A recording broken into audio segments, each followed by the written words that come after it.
नमस्कार, जय हिंद दोस्तों। होप स्टडी में आप लोगों का स्वागत है। आज हम लोग जो है आज से फुल लेंथ टेस्ट सीरीज में प्रवेश कर चुके हैं। तो आज वैसे तो ये हमारा टेस्ट नंबर 7 है। इससे पहले जो 6 है वो आपका सेक्शनल टेस्ट हो चुका है। आज हम लोग फुल लेंथ टेस्ट जो है जो 7 नंबर से स्टार्ट है वो देखेंगे। तो चलिए फटाफट शुरू करते हैं। पहला क्वेश्चन है हम लोगों के सामने यहाँ पे।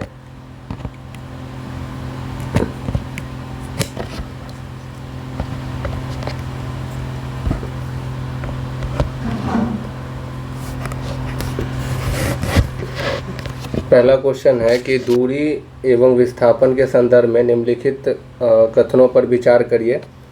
यहाँ पे देखिए तो हमारा यहाँ पे पहला स्टेटमेंट दिया गया है कि दूरी धनात्मक, ऋणात्मक तथा शून्य हो सकता है। बात करें तो दूरी कभी भी न ऋणात्मक नहीं हो सकता है। पहला स्टेटमेंट हमारा गलत हो जाएगा। विस्थापन केवल धनात्मक एवं शून्य हो सकता है, ऋणात्मक नहीं, ये भी स्टेटमेंट गलत है। विस्थापन की बात करें तो वो धनात्मक भी हो सकता है, शून्य भी हो सकता है और ऋणात्मक भी हो सकता है।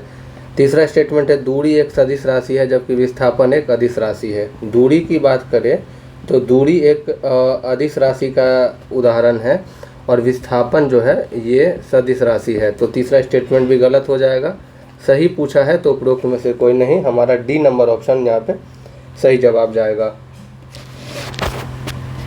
अगला क्वेश्चन है निम्नलिखित कथनों पर विचार करिए। वस्तुओं द्वारा अपनी गति की अवस्था में परिवर्तन का प्रतिरोध करने की प्रवृत्ति को घर्षण कहते हैं। तो अगर हम देखें तो ये घर्षण नहीं होता है, इस प्रवृत्ति को ना हम लोग जड़त्व के नाम से जानते हैं। ठीक है, सभी वस्तुओं का जड़त्व समान होता है।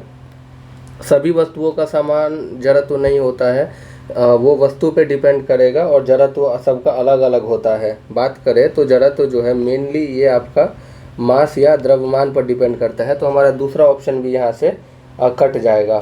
तीसरा ऑप्शन पे हम चलते हैं। तीसरा ऑप्शन कह रहा है कि घर्षण बल सदैव वस्तु की गति का प्रतिरोध करता है। प्रतिरोध इट मीन्स हुआ कि वो वस्तु के गति का हमेशा विरोध करेगा। ठीक है, तो तीसरा स्टेटमेंट हमारा बिल्कुल सही है, सही पूछा है। डी नंबर ऑप्शन हमारा यहाँ पे सही जवाब हो जाएगा। तीसरा नंबर क्वेश्चन है विचार करना है कि किसी वस्तु का द्रव्यमान पृथ्वी पर या अन्य ग्रह पर भी उतना ही रहता है परंतु भार स्थान के साथ परिवर्तन हो जाता है। ये बिल्कुल सही है कि भार जो है वो स्थान बदलने पे चेंज होगा। जैसे कि चंद्रमा पे बात करें तो हमारा भार पृथ्वी के तुलना में 1/6 हो जाता है। पहला स्टेटमेंट सही है। गुरुत्वीय बल पृथ्वी के केंद्र से दूरी बढ़ने पर बढ़ता है परंतु ध्रुवों से विषुवत वृत्त की ओर घटता है। इसका मतलब ये कह रहा है कि हम अगर ध्रुव, यह हो गया हमारा पोल, ध्रुव से अगर हम विषुवत रेखा यानी 0 डिग्री की ओर आएंगे तो हमारा जो है वो गुरुत्व बल घटेगा। ये स्टेटमेंट हमारा जो है ये गलत हो जाएगा।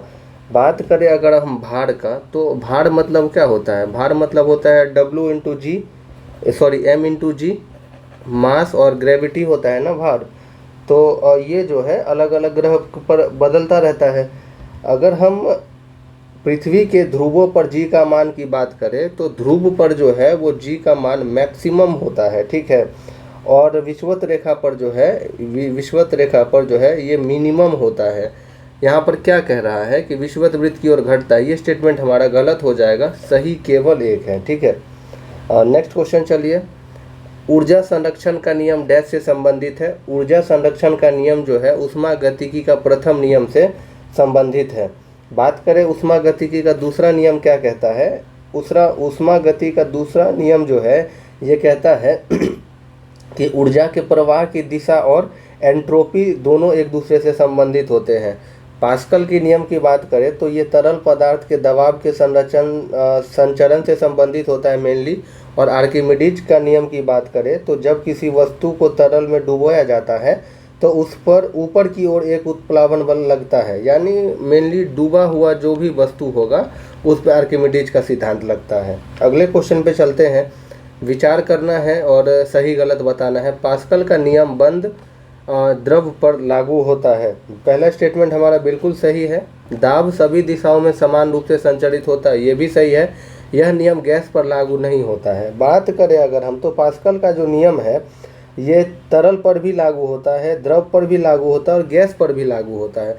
तो तीसरा स्टेटमेंट गलत हो जाएगा। आंसर जो है हमारा इसका हो जाएगा कि 1, 2 तो सही है और लेकिन तीसरा स्टेटमेंट हमारा गलत है। ऑप्शन डी हमारा राइट आंसर हो जाएगा।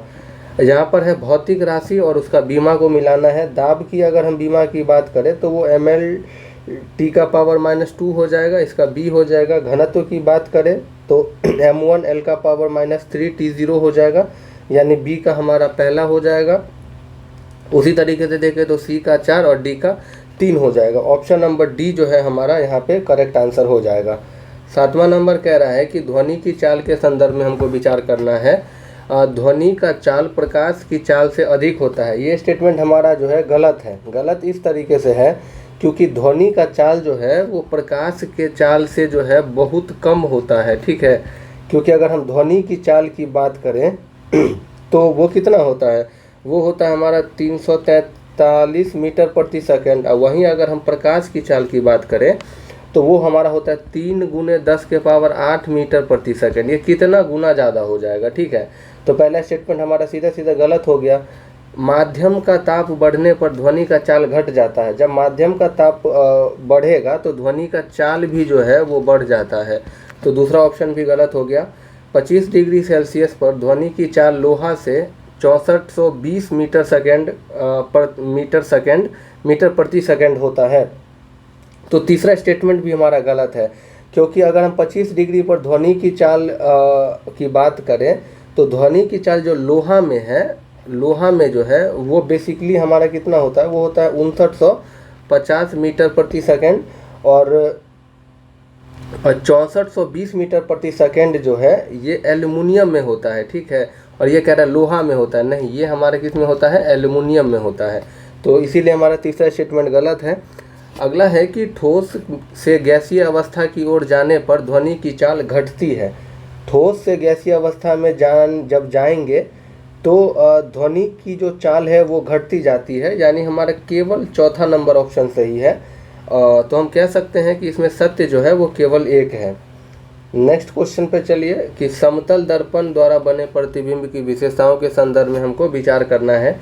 कि देखिए समतल दर्पण पे जो प्रतिबिंब का आकार है वो वस्तु से छोटा होता है। बात करें तो समतल दर्पण पर जो बना प्रतिबिंब है वो हमेशा वस्तु के जो है वो बराबर होगा, ना कि छोटा होगा, ठीक है। ये उत्तल दर्पण में होता है।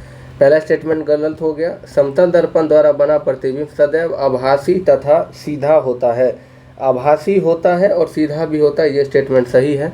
अगला है कि समतल दर्पण में दर्पण से वस्तु की दूरी प्रतिबिंब दूरी की दोगुनी होती है।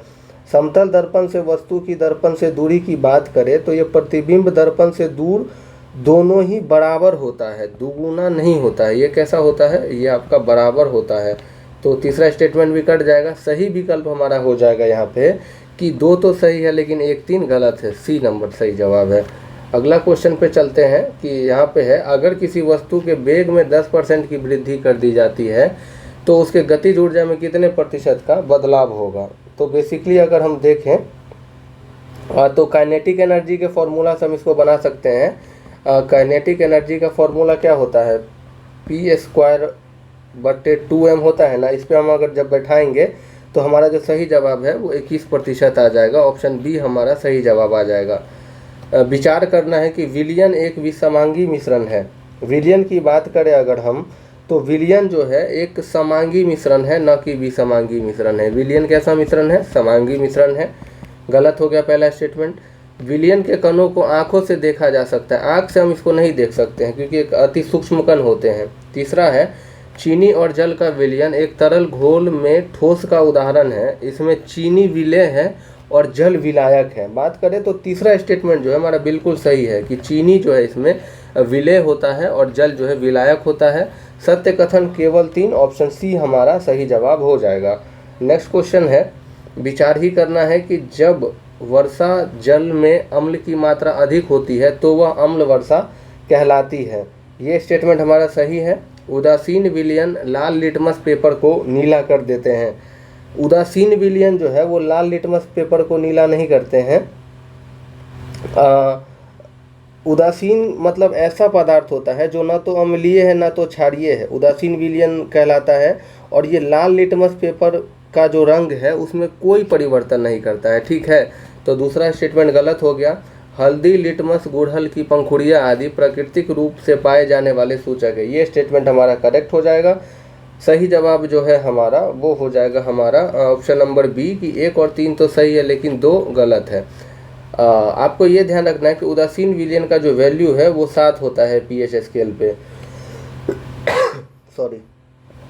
नेक्स्ट मिलान करना है आविष्कारक और उसके खोजकर्ता कौन है। न्यूट्रॉन की बात करें तो जेम्स चैडविक के द्वारा जो है वो न्यूट्रॉन की खोज की गई थी। इलेक्ट्रॉन की खोज जे थॉमसन के द्वारा किया गया था, थॉमसन या टॉमसन।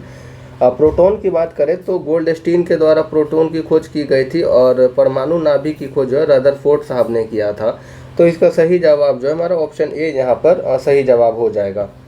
13 नंबर है कि विरंजक चूर्ण के लिए कौन सा कथन यहाँ पे जो है असत्य है यानी गलत है। पहला स्टेटमेंट है कि यह हल्के पीले रंग का सूचक है। विरंजक चूर्ण जो है यह हल्का पीले रंग का सूचक है, ये करेक्ट स्टेटमेंट है। यह ऑक्सीकारक है, ये भी सही है। तनु अम्ल की प्रतिक्रिया से क्लोरीन निष्कासित करता है, ये भी स्टेटमेंट राइट है। जल में अधिक विलेय है। विरंजक चूर्ण जो है ये जल में अधिक विलेय नहीं, ये कम विलेय होता है, तो इसीलिए हमारा गलत ऑप्शन डी ही है। डी नंबर ऑप्शन जो है हमारा यहाँ पे वो सही जवाब बन जाएगा।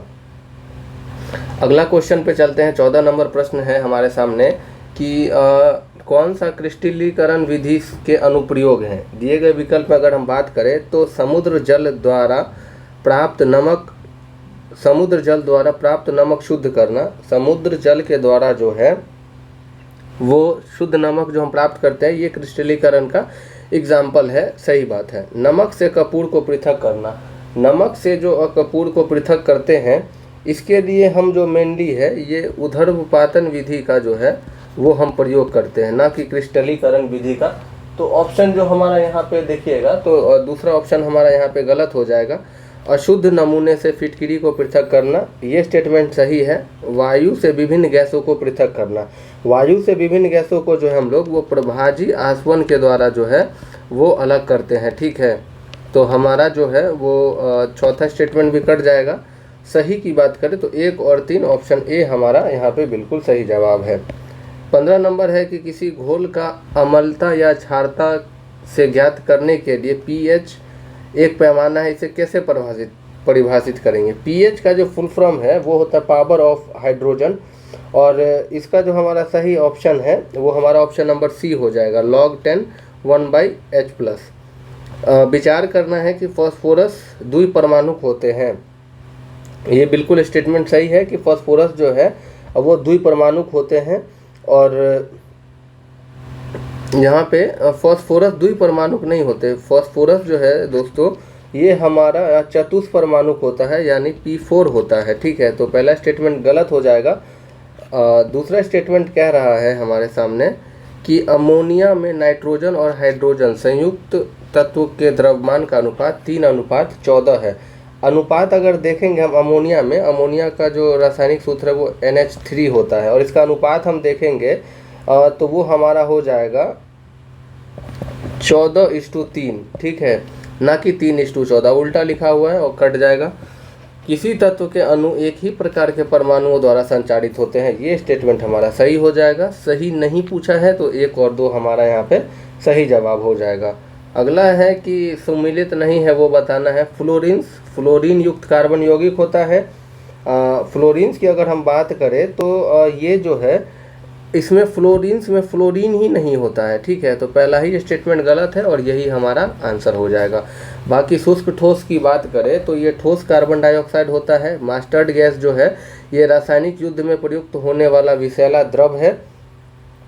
और मास्टर्ड गैस की अगर हम बात करें तो प्रथम विश्व युद्ध में जो है ये 1917 में जर्मनी के द्वारा जो है इसका इस्तेमाल किया गया था, ठीक है। तो हमारा जो है आंसर इसका ए आ जाएगा।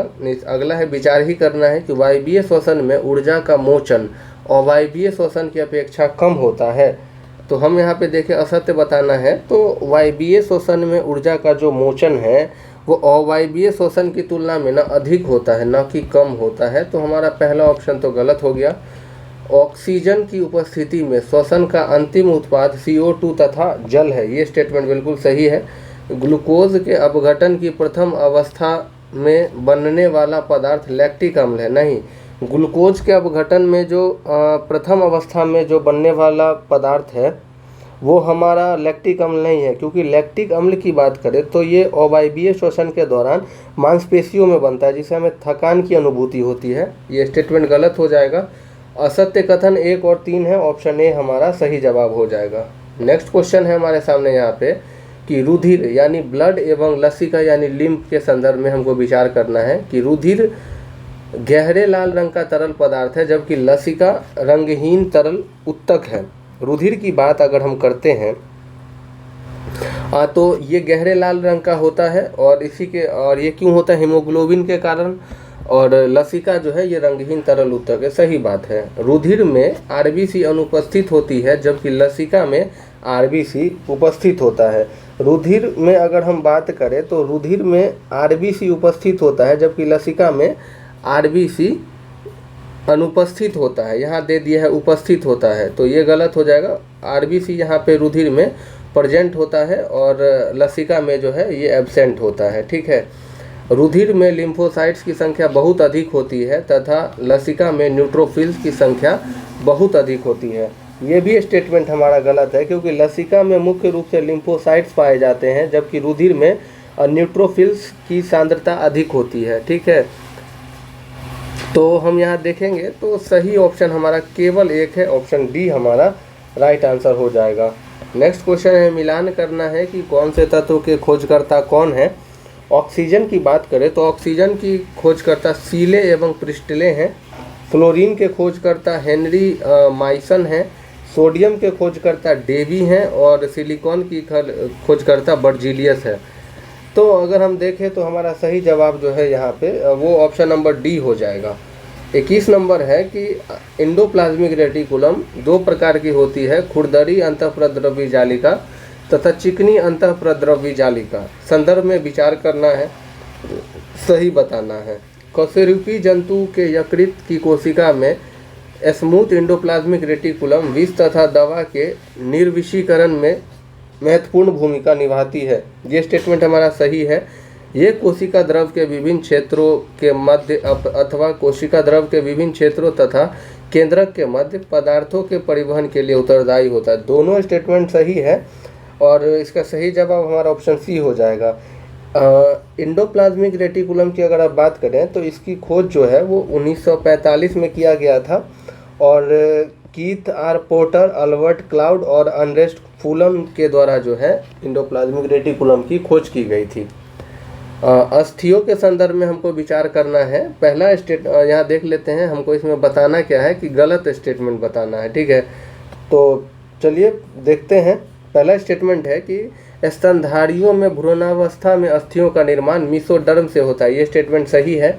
हिंज संधियां की अस्थियां सभी दिशाओं में मोड़ी जाती है। सभी दिशाओं में नहीं मोड़ा जाता, एक निश्चित दिशा में मोड़ा जाता है। प्रत्येक पश्चपाद में घुटने पर एक टोपीनुमा अस्थि होती है जिसे टार्सल कहते हैं। तो हम उसे जो है वो टार्सल नहीं कहते हैं। टार्सल की अगर हम बात करें तो टार्सल जो है ये आपका टखने की हड्डी होती है। ठीक है, यानी एंकल की जो हड्डी होती है उसको टार्सल कहते हैं। टीबिया तथा फिबुला नामक अस्थियां पैरों में पाया जाता है। ये स्टेटमेंट हमारा सही है। कुछ चीज़ और हम आंसर पे तो चलेंगे, उससे पहले देख लेते हैं। जैसे कि मेरुदंड की बात करें, यानी स्पाइनल कॉर्ड में टोटल 33 हड्डियाँ होती हैं। सिर की अगर हम बात करें दोस्तों तो सिर में जो है टोटल 29 हड्डी होती है। कपाल में बात करें तो कपाल में 8 हड्डी होती है। चेहरा में 14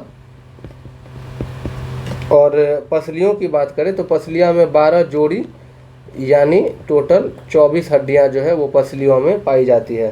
तो इसका जो हमारा सही ऑप्शन है 22 नंबर का वो बी हो जाएगा कि 2 स्टेटमेंट हमारा गलत था। जनन के संदर्भ में निम्नलिखित कथनों पर विचार करिए। सही बताना है। किसी प्रजाति की समष्टि के स्थायित्व का संबंध उसके जनन से होता है। अगर हम यहाँ पे ये स्टेटमेंट देखें तो ये स्टेटमेंट बिल्कुल सही है। जनन कोशिका में डीएनए की 2 प्रतिकृतियाँ बनती है जो कि एक दूसरे से पूर्णतः समरूप होती है। ये स्टेटमेंट जो है ये गलत है।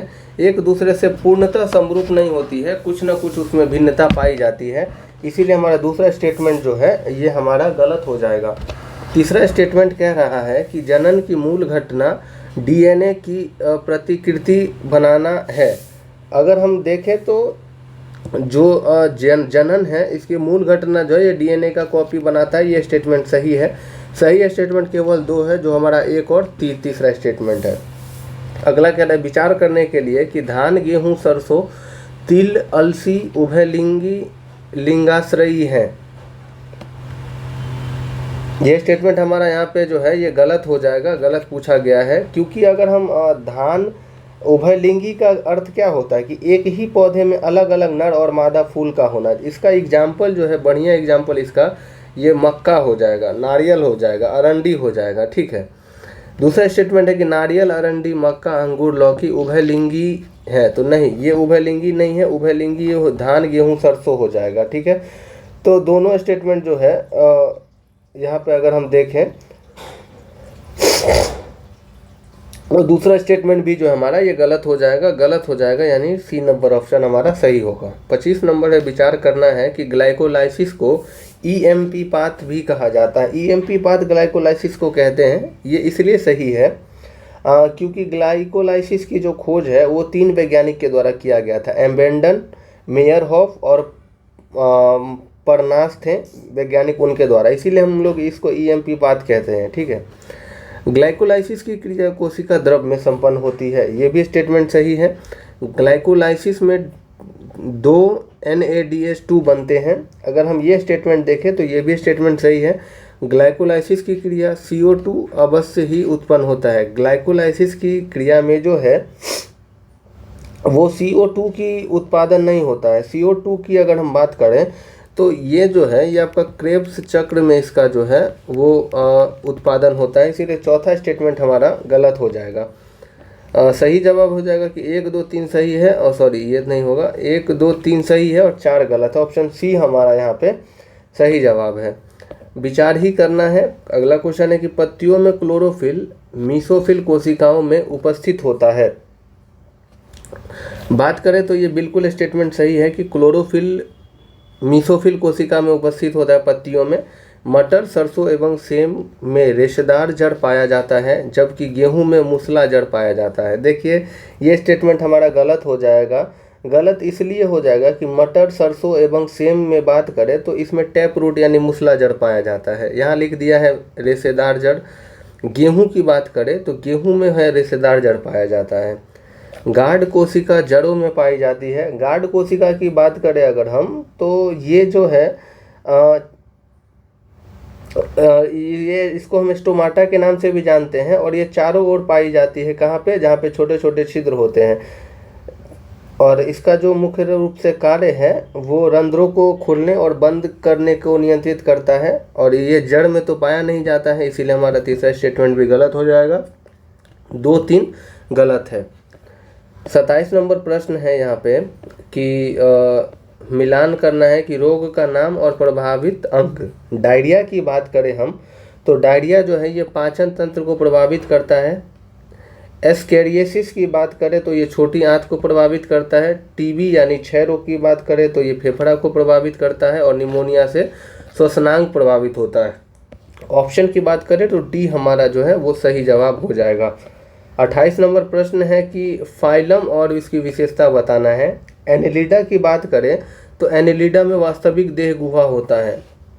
ऑर्थोपोडा की बात करें तो ये आपका जंतु जगत का सबसे बड़ा संघ है। मोलस्का में खुला संवहनी तंत्र होता है, और इकाइनोडर्मेटा में त्वचा कांटों से आच्छादित होता है। सब मिला ही हुआ है। ऑप्शन बी हमारा यहाँ पे सही जवाब हो जाएगा। 29 नंबर प्रश्न है हमारे सामने कि जीवधारियों के विभिन्न अंगों अथवा संपूर्ण शरीर द्वारा की जाने वाली क्रियाओं की क्रियाविधि का अध्ययन डैश कहलाता है। जीवधारियों के विभिन्न अंगों अथवा संपूर्ण शरीर द्वारा की जाने वाली क्रियाओं का जो अध्ययन है उसको हम लोग जो है वो कार्यिकी या फिजियोलॉजी के नाम से जानते हैं। तो इसका सही ऑप्शन हमारा सी नंबर हो जाएगा। बायोनॉमी की अगर हम बात करें तो बायोनॉमी जो है ये जीवन के नियम का अध्ययन है।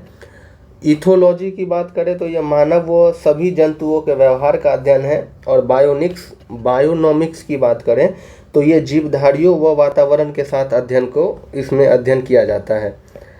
विचार करना है और यहाँ पे बताना है कि कौन सा युग्म सुमेलित है। क्या कैल्शियम से जो है कमी से अस्थि क्षय का रोग होता है? कैल्शियम की बात करें अगर हम दोस्तों तो कैल्शियम से अस्थि क्षय सही है। आयोडीन से घेंघा रोग होता है, सही है। लोहा से दंत क्षय, नहीं, ये स्टेटमेंट गलत हो जाएगा। लोहा से जो है बेसिकली वो एनीमिया होता है, ठीक है, लोहा के कमी से। तो इसका सही जवाब हो जाएगा कि 1, 2 यहाँ पे जो है वो सुमेलित है। 31 नंबर प्रश्न है यहाँ पे कि जुलाई 2025 में मराठा सैन्य परिदृश्य के 12 किलो को यूनेस्को की विश्व विरासत सूची में शामिल किया गया है। इसमें से कौन सा जो किला है ये महाराष्ट्र में स्थित है? तो बात करें कि जो 12 किले शामिल हुए हैं उसमें महाराष्ट्र में जो है आपका वो आपका सुवर्ण दुर्ग है, पन्हाला दुर्ग है और सिंधु दुर्ग है। जिंजी दुर्ग नहीं है, क्योंकि अगर हम यहाँ पे देख लें तो हमारा सही जवाब जो है वो 1, 2, 4 यानी ऑप्शन बी नंबर हमारा सही जवाब हो जाएगा। नेक्स्ट क्वेश्चन हम देखते हैं। अगला क्वेश्चन है अगस्त 2025 में नौसेना को सौंपे गए आईएनएस उदयगिरी के संदर्भ में असत्य कथन का चयन करिए। आईएनएस उदयगिरी के बारे में बोला गया है कि इसका निर्माण मझगांव डॉक शिपयार्ड लिमिटेड ने किया है।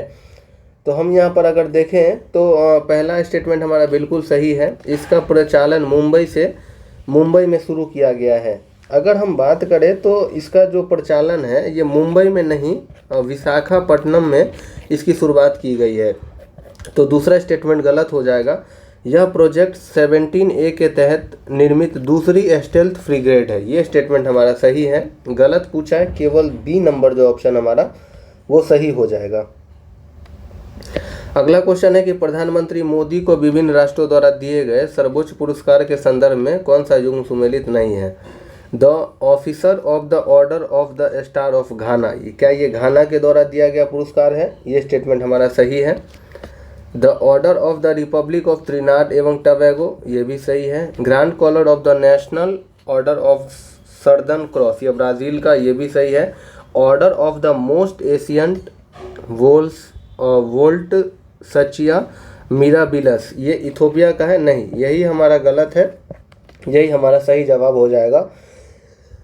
बात करें तो ये जो है ये आपका नामीबिया के द्वारा जो है ये मोदी जी को दिया गया है, ठीक है। तो ऑप्शन डी हमारा यहाँ पे सही जवाब हो जाएगा। अगला क्वेश्चन है कि 17वें ब्रिक्स शिखर सम्मेलन 2025 के संदर्भ में विचार करना है। जो 17वां ब्रिक्स शिखर सम्मेलन 2025 में हुआ है, क्या इसका आयोजन रियो डी जेनेरियो में हुआ था? यहाँ पर अगर देखें तो पहला स्टेटमेंट सही है और इसकी अध्यक्षता लुइस इनासियो लूला दा सिल्वा ने किया था, ये भी स्टेटमेंट सही है। तीसरा स्टेटमेंट है जिसका थीम था न्याय संगत वैश्विक विकास और सुरक्षा के लिए बहुपक्षवाद को मजबूत करना, ये स्टेटमेंट हमारा गलत हो जाएगा, क्योंकि इसका जो थीम था वो था अधिक समावेशी और सतत शासन के लिए वैश्विक दक्षिण सहयोग को मजबूत करना। ब्रिक्स की अगर हम दोस्तों बात कर लें तो ब्रिक्स में टोटल 11 देश हैं और इस सम्मेलन के समापन पर ब्रिक्स की अध्यक्षता दक्षिण अफ्रीका को हस्तांतरित की गई। ये भी स्टेटमेंट गलत है, क्योंकि जो 17वें ब्रिक्स सम्मेलन का समापन के बाद जो है वो 18वां ब्रिक्स सम्मेलन जो 2026 में होना था, इसका अध्यक्षता जो है वो इंडिया को दिया गया था, ना कि दक्षिण अफ्रीका को। सही केवल 1 और 2, ऑप्शन बी हमारा यहाँ पे सही जवाब हो जाएगा। अगला क्वेश्चन है 35 नंबर का यहाँ पे कि विचार करना है वर्ष 2025 में नाटो शिखर सम्मेलन द हेग नीदरलैंड में संपन्न हुआ, बिल्कुल सही स्टेटमेंट है। और 2026 में नाटो शिखर सम्मेलन तुर्की में संपन्न होगा, ये भी सही है कि 25 का नाटो शिखर सम्मेलन द हेग में हुआ था और 2026 का जो नाटो का शिखर सम्मेलन है वो तुर्की में होगा। तो दोनों स्टेटमेंट सही है। नाटो से बस आपको ये ध्यान रखना है कि नाटो में टोटल 32 मेंबर हैं। गलत पूछा है तो डी नंबर ऑप्शन हमारा सही जवाब हो जाएगा। अगला क्वेश्चन, चलिए नेक्स्ट क्वेश्चन देखते हैं। हेनले पासपोर्ट इंडेक्स 2025 के संदर्भ में निम्नलिखित में से असत्य कथन बताना है। हेनले पासपोर्ट सूचकांक जो है इसमें प्रथम स्थान थाईलैंड का है, यही स्टेटमेंट हमारा गलत हो जाएगा।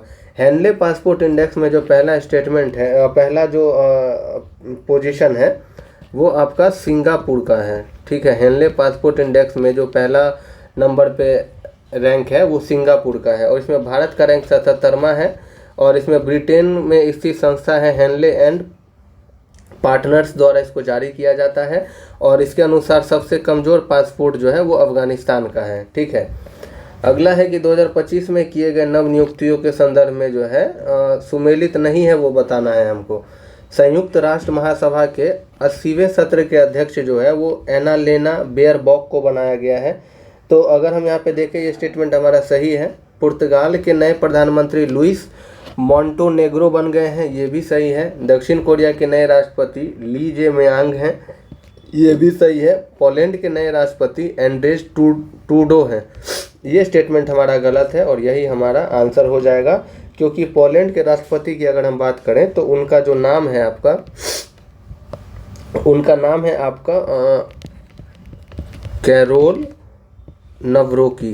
कैरोल नवरोकी जो है ये पोलैंड के नए राष्ट्रपति बने हैं। नेक्स्ट क्वेश्चन पे हम लोग चलते हैं। अगला क्वेश्चन है, कुछ नए नियुक्ति में अगर आप लोग को ध्यान रखना है तो रॉ का रख लीजिए, क्योंकि रिसर्च एंड एनालिसिस विंग के जो प्रमुख है वो पराग जैन साहब बन गए हैं, और मेटा इंडिया के प्रबंधक जो हैं वो अरुण श्रीनिवासन बन गए हैं। नेक्स्ट क्वेश्चन है, साहित्य अकादमी युवा पुरस्कार 2025 हिंदी भाषा के लिए किसे दिया गया है? साहित्य अकादमी युवा पुरस्कार 2025 में जो हिंदी भाषा के लिए जो पुरस्कार दिया गया है उनका नाम है आपका पार्वती तिकड़ी। पार्वती तिकड़ी को ये सम्मान दिया गया है। नयन ज्योति शर्मा वगैरह इनमें नहीं है। और आपको ये ध्यान रखना है कि ये जो प्राइज़ उनको मिला है वो मिला है उनके कविता संग्रह फिर उगना के लिए। ठीक है, उनका कविता संग्रह का नाम क्या है? फिर उगना। उसके लिए उनको जो है साहित्य अकादमी पुरस्कार मिला है पार्वती तिकड़ी जी को। 9वें स्वच्छ सर्वेक्षण पुरस्कार 24-25 के संदर्भ में असत्य कथन बताना है। सुपर स्वच्छ लीग में सबसे स्वच्छ शहर इंदौर है 10 लाख आबादी वाले वर्ग में। तो ये स्टेटमेंट हमारा जो है अगर देखें यहाँ पे ये सही है। और इंदौर की अगर हम बात करें तो इंदौर जो है लगातार 8वीं बार जो है वो सबसे स्वच्छ सिटी का दर्जा कायम किए हुआ है। स्वच्छ सर्वेक्षण रिपोर्ट की अगर हम बात करें तो इसमें जो है इसका इस बार का थीम जो था 24-25 का वो था कम करें, पुनः उपयोग करें और पुनः चक्रण करें। ठीक है, दूसरा स्टेटमेंट है हमारे सामने कि सर्वश्रेष्ठ गंगा शहर जो है ये वाराणसी है। नहीं, ये स्टेटमेंट हमारा गलत हो जाएगा, क्योंकि सर्वश्रेष्ठ गंगा शहर जो है ये आपका प्रयागराज को बताया गया है इसमें। ठीक है, वाराणसी को नहीं। तो गलत पूछा है तो बी हमारा आंसर हो जाएगा। सर्वश्रेष्ठ छावनी सिकंदराबाद है, और सुपर स्वच्छ लीग में सबसे स्वच्छ शहर जो है वो नोएडा को इस बार इस रिपोर्ट में ऐसा बताया गया है। ठीक है, नेक्स्ट क्वेश्चन है हमारे सामने कि सही उत्तर बताना है कि भारत की पहली जनजातीय जीनोम परियोजना गुजरात में शुरू की गई है। बिल्कुल सही स्टेटमेंट है। भारत का पहला अश्व रोग मुक्त केंद्र मेरठ में स्थापित किया गया है। दोनों स्टेटमेंट सही है। इसका सही जवाब जो है हमारा 40 का वो हमारा सी नंबर हो जाएगा। कुछ और चीज़ याद रखिए कि केरल का जो तिरुवनंतपुरम है यहाँ पर सबसे पहला जो है वो भारत का पहला जो है वो त्वचा बैंक का स्थापना किया गया है। वहीं अगर बात करें तो WHO ने 3/35 यानी 3/35 नामक एक पहल की शुरुआत की है, जिसका उद्देश्य जो है वो 2035 तक जो है वो 3 उत्पाद तंबाकू, शराब और शर्करा युक्त पेय पदार्थों की कीमतों में जो है वो 50% की वृद्धि करने का जो है वो करना है। ये ऐसा उनका एक शुभारंभ उनके द्वारा ये किया गया है। ठीक है, नेक्स्ट क्वेश्चन है हमारे सामने कि colonel CK Naidu lifetime achievement पुरस्कार 2025 किसे दिया गया है? Colonel CK Naidu lifetime achievement पुरस्कार की बात करें तो ये आपको सचिन तेंदुलकर को दिया गया है। इस बार की 2024 से रिलेटेड ये ध्यान रखिएगा आपको कि 2024 में जो है वो 4 खिलाड़ियों को मेजर ध्यानचंद खेल रत्न पुरस्कार मिला है, जिसमें डी गुकेश जो शतरंज खेलते हैं, Harmanpreet Singh hockey, Praveen Kumar para athletics हैं, और मनु भाकर की बात करें तो वो निशानेबाजी से उनका संबंध है। आपको एक दो चीज़ और ध्यान रखना है कि जो 79वां स्वतंत्रता दिवस के से पहले सीमा सुरक्षा बल ने राजस्थान और भारत पाक सीमा पर ऑपरेशन अलर्ट की शुरुआत की थी। भारत सिंगापुर सैन्य अभ्यास बोल्ड कुरुक्षेत्र का जो 14वां आयोजन है वो राजस्थान के जोधपुर में आयोजित किया गया था। और जम्मू कश्मीर में अवैध घुसपैठ को रोकने के लिए जो है operation Shiv Shakti Indian army के द्वारा चलाया गया था। ये भी कुछ करंट अफेयर्स आपको ध्यान रखने हैं। विम्बल्डन चैंपियनशिप 2025 में पुरुष एकल का खिताब किसने जीता है? तो ये जो है जेनिक सिनर ने जो है वो विम्बल्डन चैंपियनशिप 2025 का पुरुष एकल का खिताब जीत गए हैं। वहीं महिला एकल की बात करें तो ईगा स्विस्टेक ने इस खिताब को जीता है। अगला क्वेश्चन हमारे सामने कि विचार करना है, प्रतिभा सेतु पोर्टल को संघ लोक सेवा आयोग ने जारी किया है। प्रतिभा पोर्टल की अगर हम बात करें तो वो यूपीएससी के द्वारा जो है ये जारी किया गया है, बिल्कुल सही है। प्रतिभा सेतु पोर्टल का उद्देश्य यूपीएससी के सभी परीक्षाओं में पारदर्शिता सुनिश्चित करना है। ये स्टेटमेंट गलत हो जाएगा, क्योंकि इसका उद्देश्य है कि जो यूपीएससी में इंटरव्यू देने के बाद भी उनका चयन नहीं हो पाता है, उनको नौकरी प्रदान करने के लिए जो है वो प्रतिभा सेतु पोर्टल जो है वो यूपीएससी ने जारी किया है। नेक्स्ट क्वेश्चन पे चलते हैं। नेक्स्ट क्वेश्चन है हमारे सामने यहाँ पे 44 नंबर। अमेरिका ने किस ऑपरेशन के तहत ईरान के परमाणु ठिकानों पर बमबारी किया है? तो ये अमेरिका का ऑपरेशन का जो नाम है वो है हमारा operation midnight hammer. Midnight hammer जो है वो ईरान के परमाणु ठिकानों पर बमबारी के लिए अमेरिका द्वारा चलाया गया एक ऑपरेशन है। ऑपरेशन टू प्रॉमिस की अगर हम बात करें तो ऑपरेशन टू प्रॉमिस जो है ये ईरान के द्वारा चलाया गया था इजराइल पे, ठीक है। ऑपरेशन स्पाइडर वेव की बात करें तो ऑपरेशन स्पाइडर वेव जो है ये रूस पर ड्रोन हमला किया गया इस ऑपरेशन के तहत यूक्रेन के द्वारा।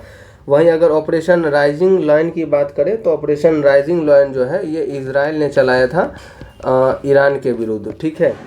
कुछ चीज़ और आपको ध्यान रखना है कि इजराइल ईरान युद्ध में जो है ईरान में फंसे भारतीयों को निकालने के लिए भारत ने कौन सा ऑपरेशन चलाया था? तो उस ऑपरेशन का आपका नाम हो जाएगा ऑपरेशन सिंधु, ठीक।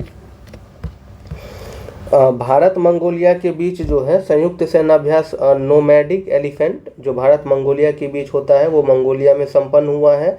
और शक्ति 25 नाम का जो सेनाभ्यास है वो भारत और फ्रांस के बीच में होता है, ये भी ध्यान रखिएगा आप लोग। विश्व निवेश रिपोर्ट 2025 के अनुसार वैश्विक प्रत्यक्ष विदेशी निवेश गंतव्यों में भारत किस स्थान पर है? तो इसमें भारत का स्थान जो है 15वां है।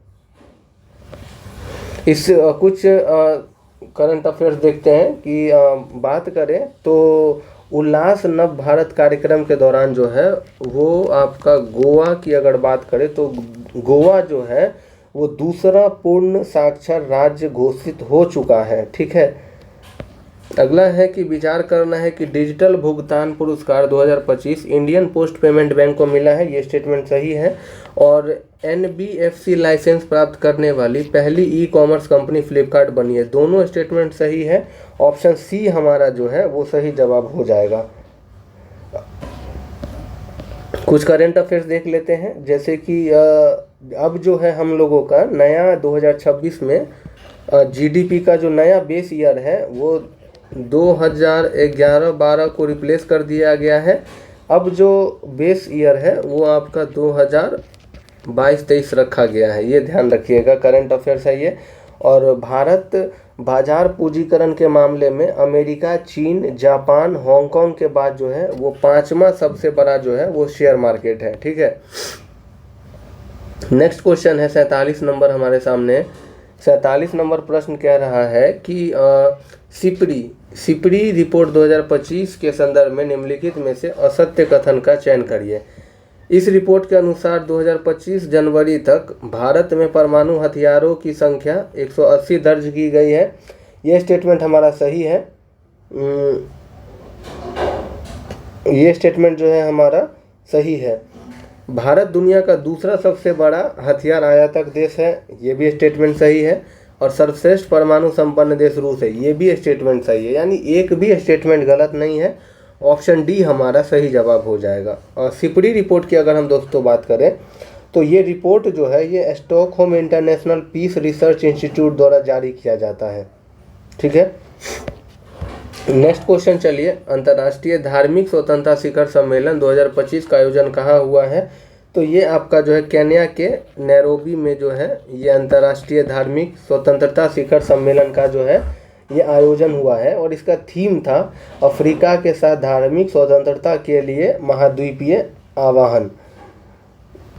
कुछ और इससे रिलेटेड करंट अफेयर्स देखें तो वो यूएन ने जो है दोस्तों वो 2026 को जो है ये महिला किसान वर्ष 2026 को जो है वो घोषित किया है, महिला किसान वर्ष। ठीक है, ज्वालामुखी है एक माउंट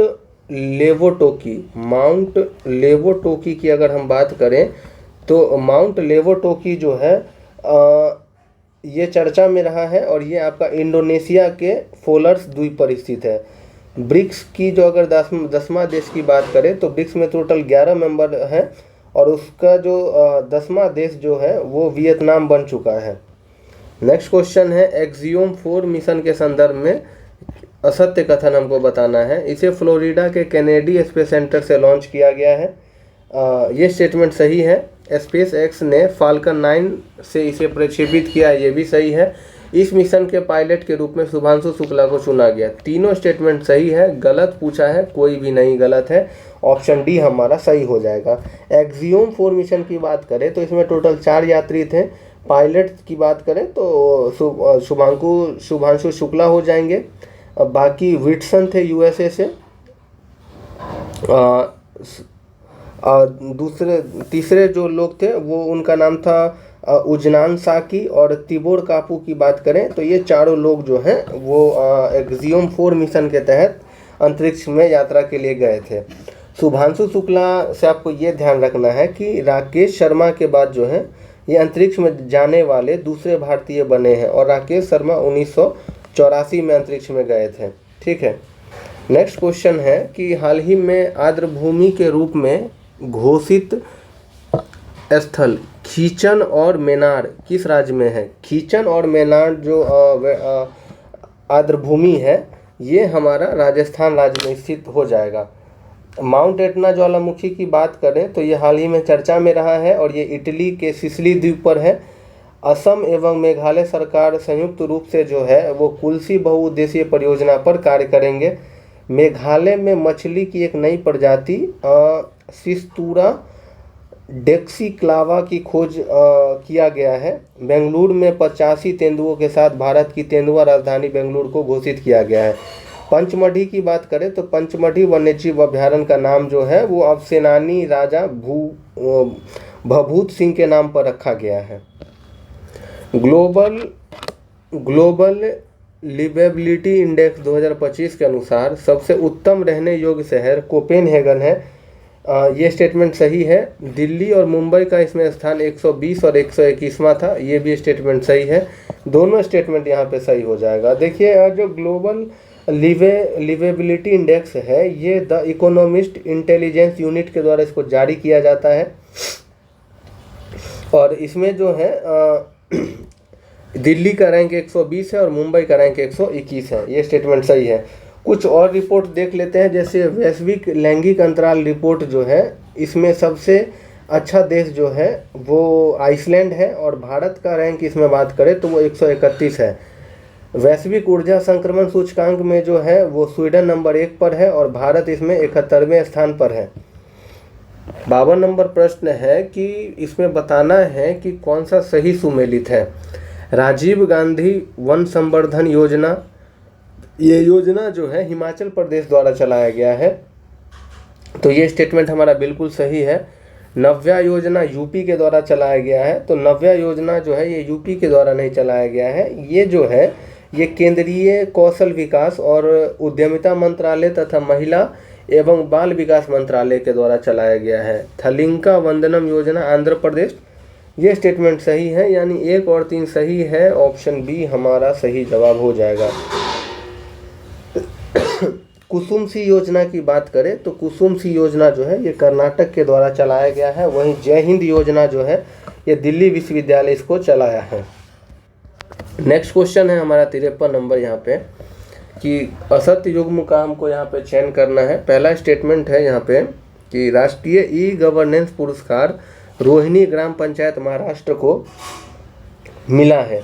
ये स्टेटमेंट सही है। डिजिटल भुगतान पुरस्कार की अगर हम बात करें तो जो डिजिटल भुगतान पुरस्कार है ये इंडियन पोस्ट पेमेंट बैंक को मिला है। ये भी स्टेटमेंट सही है। मातृभूमि साहित्य पुरस्कार अरुंधति रॉय को मिला है 2024 के लिए। ये स्टेटमेंट गलत है क्योंकि मातृभूमि साहित्य पुरस्कार जो है ये सारा जोसेफ को दिया गया है, ना कि अरुंधति रॉय को। ठीक है, तो इसीलिए जो है हमारा ऑप्शन सी नंबर सही जवाब इसका हो जाएगा। और global India of the year जो है वो जग्गी वासुदेव को दिया गया है। ठीक है, नेक्स्ट क्वेश्चन पे चलते हैं। अगला क्वेश्चन है हमारे सामने यहाँ पे 54 नंबर का कि टेनिस प्रतियोगिता जो फ्रेंच ओपन है तो 2025 का महिला एकल का खिताब किसने जीता है? तो वो जीती है कोको गॉफ ने। फ्रेंच ओपन 2025 का महिला एकल का खिताब कोको गॉफ के द्वारा जीता गया है। पुरुष एकल की बात करें तो इसमें कार्लोस अल्काराज ने जीता है और महिला एकल जो है वो कोको गॉफ ने जीता है। और कोको गॉफ जो है ये यूएसए की प्लेयर हैं। मैथिली भाषा के लिए केंद्रीय बाल साहित्य पुरस्कार 2025 किसे दिया गया है? तो ये पुरस्कार जो है ये वासुकीनाथ झा जी को दिया गया है। मैथिली भाषा सॉरी ये मुन्नी कामत को दिया गया है। मुन्नी कामत की जो संग्रह है जिसका नाम है चुक्का के लिए जो है मैथिली भाषा के लिए केंद्रीय बाल साहित्य पुरस्कार मुन्नी कामत को दिया गया है। मैथिली भाषा के लिए साहित्य अकादमी युवा पुरस्कार 2025 नेहा झा मनी को उनकी काव्य कविता संग्रह बनारस आ हम के लिए दिया गया। उनको साहित्य अकादमी मिला है नेहा झा मनी को। नेक्स्ट क्वेश्चन है हमारे सामने यहाँ पे 56 नंबर का।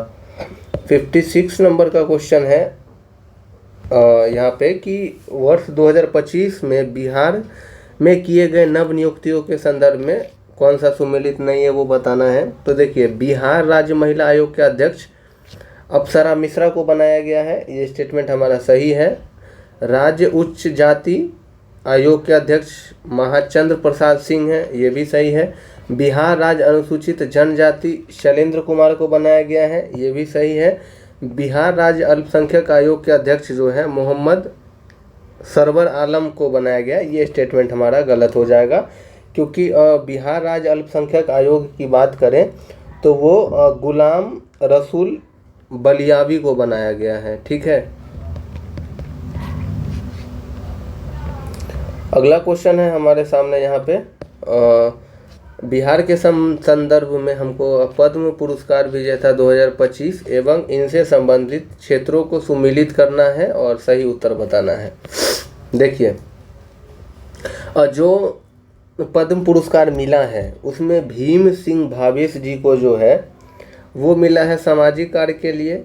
निर्मला देवी की बात करें तो उनको मिला है कला के क्षेत्र में। हेमंता कुमार की बात करें तो हेमंता कुमार को मिला है चिकित्सा के क्षेत्र में और सुशील कुमार मोदी को मिला है सामाजिक मामले के क्षेत्र में। ठीक है, तो इसका ऑप्शन नंबर हमारा जो है वो हमारा ए हो जाएगा। कुछ और ध्यान रख लीजिए, जैसे शारदा सिन्हा जी को मरणोपरांत मिला है पद्म विभूषण कला के क्षेत्र में। और ये काफ़ी अभी बिहार के एग्जाम में पूछा जा रहा है क्वेश्चन कि किशोर कुणाल जी को जो है वो सिविल सेवा के क्षेत्र में मिला है पद्मश्री, मरणोपरांत उनको ये सम्मान दिया गया है। अगला क्वेश्चन है कि बिहार के पॉलिटेक्निक एवं इंजीनियरिंग कॉलेजों के छात्रों को तकनीकी शिक्षा प्रदान करने के लिए बिहार राज्य तकनीकी शिक्षा परिषद ने किस संस्थान के साथ समझौता किया है? तो ये समझौता जो है ये आईआईटी मुंबई के साथ जो है ये किया गया है। अगला क्वेश्चन है कि बिहार संस्कृति शिक्षा बोर्ड का अध्यक्ष किसे नियुक्त किया है? बिहार संस्कृत शिक्षा बोर्ड का जो अध्यक्ष है वो आपको मृत्युंजय कुमार झा जी को जो है वो नियुक्त किया गया है। नेक्स्ट क्वेश्चन है हमारे सामने यहाँ पे कि बिहार का करंट अफेयर्स है, गलत कथन बताना है कि राष्ट्रीय हथकरघा पुरस्कार 2025 कमलेश कुमार को दिया गया है। ये स्टेटमेंट सही है। और विकसित भारत तकनीकी वस्त्रों पर राष्ट्रीय शिखर सम्मेलन 2025 पटना में आयोजित हुआ, दोनों स्टेटमेंट सही है। ऑप्शन सी हमारा दोस्तों सही जवाब हो जाएगा, क्योंकि यहाँ सॉरी ऑप्शन डी सही जवाब हो जाएगा, क्योंकि गलत बताना था, हमको लगा कि सही पूछ रहा है। अगला क्वेश्चन रीजनिंग का है कि यदि काले का अर्थ पीला, पीले का अर्थ नीला, नीले का अर्थ हरा, हरे का अर्थ सफ़ेद, सफ़ेद का अर्थ लाल हो तो दूध का रंग क्या होता है? दूध का वास्तविक रंग कैसा होता है? उजला होता है। लेकिन ये उजला को क्या कह रहा है? सफ़ेद को क्या कह रहा है? हरा कह रहा है। तो इसका सही जवाब हरा हो जाएगा। 61 का जो है बी नंबर ऑप्शन हमारा, सॉरी सफ़ेद को लाल कह रहा है, तो इसका जो सही जवाब है हमारा ऑप्शन नंबर सी हो जाएगा। 62 नंबर क्वेश्चन देखिए, इसमें हमको बताना है कि इसमें इसके लिए प्रयुक्त की गई कूट क्या है। तो यहाँ पे अगर हम देखेंगे तो 253 का अर्थ ये है, 556 का अर्थ ये है। तो हम देख लेते हैं कि इज़ कहाँ पे है, हम उसको फाइंड कर लेंगे। तो हम इसको इस दोनों को फाइंड कर लेते हैं। तो देखिए यहाँ पे इसमें अगर हम देखेंगे तो इसमें मैन का कोड क्या हो जाएगा? मैन यहाँ पे भी है और man is old, book are old. यहाँ पे मैं पेन का कलर चेंज कर लेता हूँ। यहाँ देखेंगे अगर ओल्ड और ओल्ड, यानी ओल्ड का जो है हमारा कोडिंग क्या है? 5 है। तो ओल्ड का कोडिंग क्या हो गया? 5 हो गया। अब देखते हैं हम यहाँ पे बुक यहाँ पे भी है, बुक यहाँ पे भी है, और old is gold, book are old, man is old. ठीक है। अब यहाँ पे हम अगर देखें तो हम यहाँ पे इज़, यहाँ पे भी है इज, और यहाँ पे भी है इज। इस दोनों में कॉमन क्या है? इसमें है 5 4 6, इसमें है 5 4 7। यानी अगर हम देखें तो जो 4 है हमारा वो हमारा दोनों में कॉमन है, क्योंकि ओल्ड का पहले ही हमारा जो है वो आ चुका है कोड 5। तो हमारा जो है इज का कोड क्या हो जाएगा? इज का कोड हमारा 4 हो जाएगा। ठीक है। ऑप्शन ए हमारा राइट आंसर हो जाएगा। ठीक है। यहाँ पे बताना है कि इसको ये लिखा जाता है तो इसको क्या लिखेंगे। अगर आप मेनली यहाँ पे देखेंगे तो यहाँ पे क्या कर रहा है आपका, यहाँ पे देखिए जे में यहाँ पे एक जोड़ा, ओ में पी एक जोड़ा, और वाई में जेड एक जोड़ा, कुछ इस तरीके से हो रहा है। तो यानी पहले में एक जोड़ेंगे तो तीसरा मिलेगा, यानी एम में एक जोड़ेंगे तो एन होगा, तीसरे पे एन होना चाहिए। यहाँ पे नहीं है, यहाँ पे नहीं है, यहाँ है और यहाँ है। दूसरा में जोड़ेंगे तो दूसरा मिलेगा, यानी ओ में ई में जोड़ेंगे एक तो एफ आएगा। एफ यहाँ भी है, एफ यहाँ भी है, बी यहाँ भी है, बी यहाँ भी है। ठीक है। यहाँ तक नहीं निकला, आर यहाँ है, आर यहाँ है। यानी अगर हम जो है पहला, दूसरा, तीसरा, चौथा, 5वां चुन लेते हैं तो हमारा सही जवाब आ जाएगा। ठीक है। यहाँ पे अगर हम देखेंगे तो आर में जो है वो -1 कर रहा है, तो क्यू आया। आई में -1 किया है तो एच आया है। इसी तरीके से हम यहाँ पर अगर हम देख लेते हैं दोस्तों, अगर हम यू में जो है वो -1 करेंगे,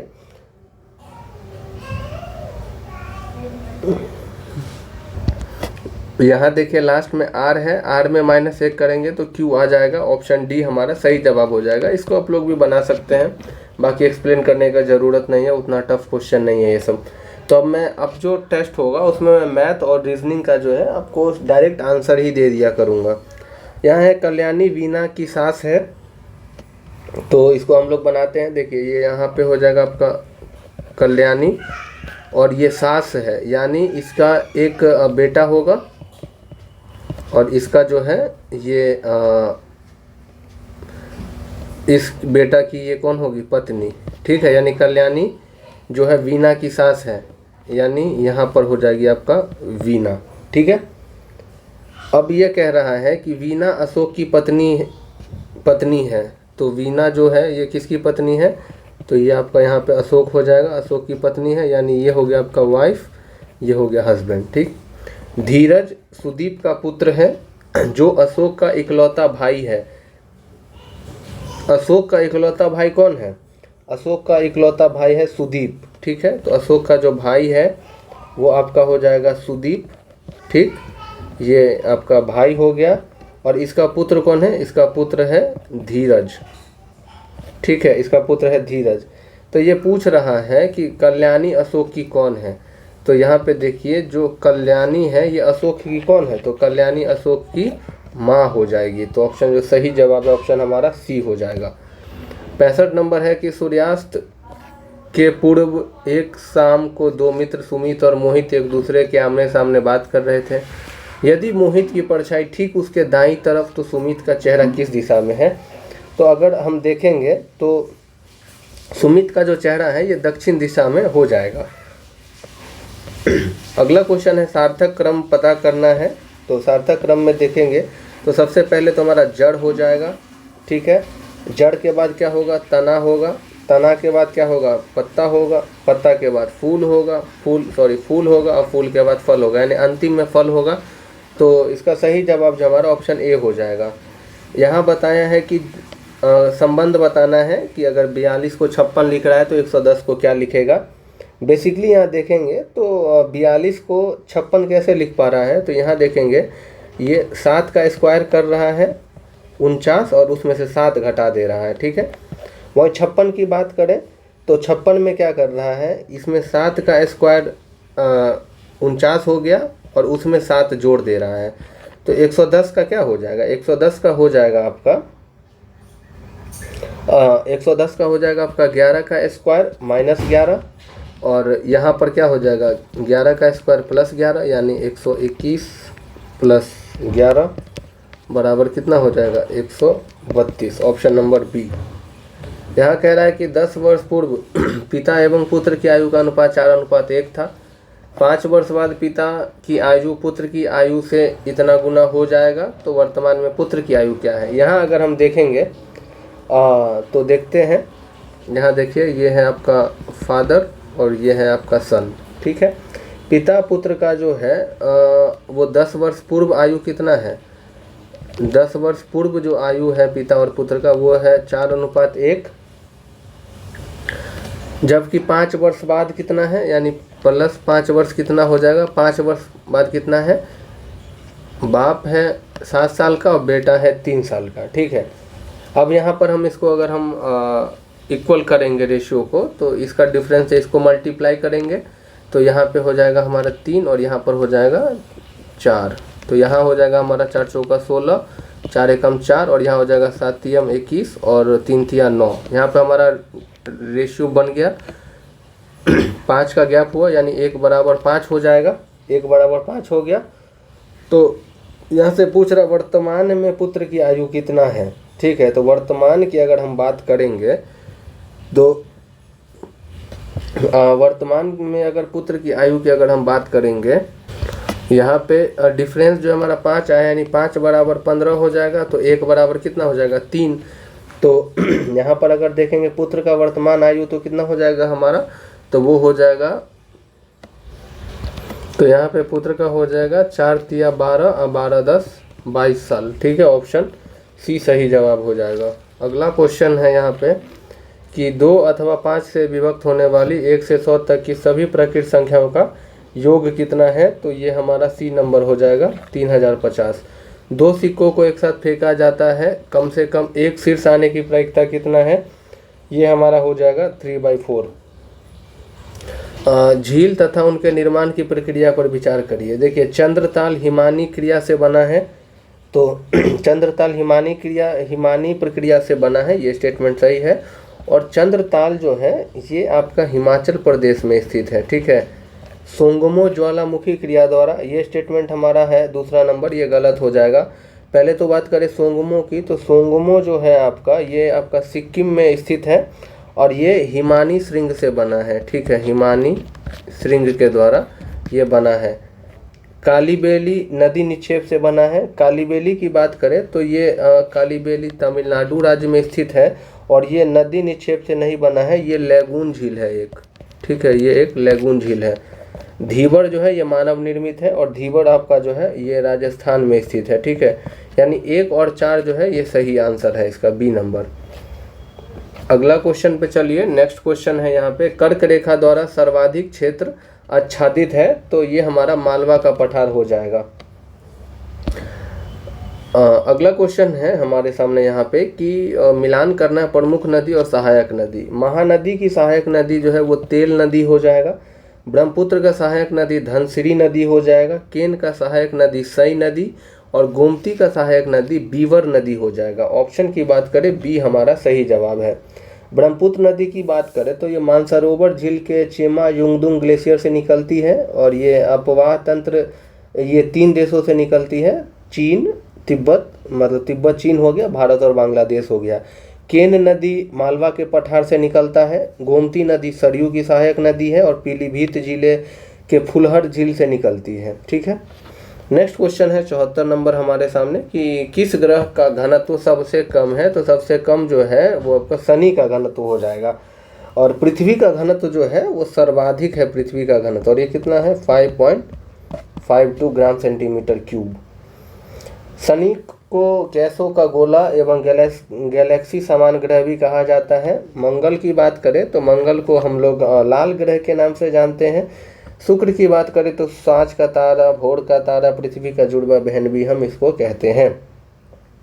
एक खाद्य श्रृंखला में प्रथम पोषी स्तर हमेशा किसके द्वारा भरा जाता है। प्रथम पोषी स्तर हमेशा स्वपोषी के द्वारा जो है ये भरा जाता है। मृतोपजीवी की बात करें तो मृतोपजीवी मुख्यतः बैक्टीरिया और कवक जो है वो मृतोपजीवी में आते हैं। सुपोषण यानी यूट्रोफिकेशन के संबंध में विचार करना है। यह जल निकाय के पोषक तत्व संवर्धन की घटना है। यह स्टेटमेंट हमारा बिल्कुल सही है। दूसरा स्टेटमेंट है कि जल निकायों में नाइट्रोजन और फास्फोरस जैसे पोषक तत्वों की अधिकता सुपोषण का मुख्य कारण है। ये भी स्टेटमेंट सही है। इसके कारण जल में घुलित ऑक्सीजन की मात्रा बढ़ जाती है, नहीं कम जाती है जल में घुलित ऑक्सीजन की मात्रा। असत्य पूछा है केवल 3, ऑप्शन नंबर सी हमारा सही जवाब हो जाएगा। नेक्स्ट क्वेश्चन है, यहाँ पे विचार करना है। उत्तर पश्चिम भारत में ग्रीष्म ऋतु में चलने वाली गर्म और शुष्क हवाओं को लू कहा जाता है। सही स्टेटमेंट है। ग्रीष्म ऋतु में उत्तर पश्चिम भारत में पवनों की दिशा दक्षिण पश्चिम से उत्तर पूर्व की ओर होता है। ये भी सही है। उत्तर पश्चिम भारत में उच्च दाब का क्षेत्र ग्रीष्म ऋतु के दौरान ही विकसित होता है। ये स्टेटमेंट जो है ये गलत है। ये मुख्य रूप से अगर बात करें तो ग्रीष्म ऋतु में उत्तर पश्चिम भारत में अत्यधिक गर्मी के कारण हवा गर्म होकर ऊपर उठती है और वहाँ पे निम्न दाब क्षेत्र विकसित हो जाता है। ठीक है, यहाँ बोल रहा है उच्च दाब नहीं, यहाँ पे निम्न दाब का जो क्षेत्र है वो विकसित हो जाता है। अगला क्वेश्चन है तो सत्य पूछा है तो हमारा 76 में जो है सत्य 1 और 2 ही था, यानी ऑप्शन ए हो जाएगा। प्रायद्वीपीय पठार के संदर्भ में जो है कथनों पर विचार करना है। नर्मदा के उत्तर में स्थित प्रायद्वीपीय पठार का भाग मध्य उच्च भूमि के नाम से जाना जाता है। बिल्कुल सही जवाब है। प्रायद्वीपीय पठार की औसत ऊंचाई 600 से 900 मीटर के बीच है। ये भी स्टेटमेंट सही है। इस पठार के पश्चिमी और उत्तर पूर्वी भाग में मुख्य रूप से काली मिट्टी पाई जाती है। ये स्टेटमेंट गलत हो जाएगा क्योंकि यहाँ पे अगर हम देखें तो यहाँ पे कह रहा है कि इस पठार के पश्चिमी और उत्तर पूर्वी भाग में, नहीं पश्चिमी और उत्तर पश्चिमी भाग में पाया जाता है काली मिट्टी। ठीक है, यहाँ पर क्या हो जाएगा उत्तर पश्चिमी। ठीक है, इसीलिए तीसरा स्टेटमेंट गलत है। सत्य केवल 1 और 2 है। सी नंबर जवाब हमारा सही जवाब हो जाएगा। मिलान करना है क्षेत्र और पर्वत पहाड़ी का। एलबुर्ज की बात करें तो एलबुर्ज ईरान में है। चगाई की बात करें तो चगाई हमारा अफगानिस्तान में है। आराकान योमा की बात करें तो आराकान योमा म्यांमार में और तियानसेन जो है ये चीन में है। तो इसका सही जवाब जो है 79 का हमारा ऑप्शन नंबर सी हो जाएगा। भारतीय राज्य चीन की सीमा को स्पर्श करते हैं। तो यहाँ पे दिए गए विकल्प में अगर हम देखें तो यहाँ पे देखिए वेस्ट बंगाल तो करता ही नहीं है, तो एलिमिनेट कर दीजिए। सही जवाब हमारा ऑप्शन डी आ जाएगा। बाकी हम बात कर ले तो सिक्किम, उत्तराखंड, हिमाचल प्रदेश करता है।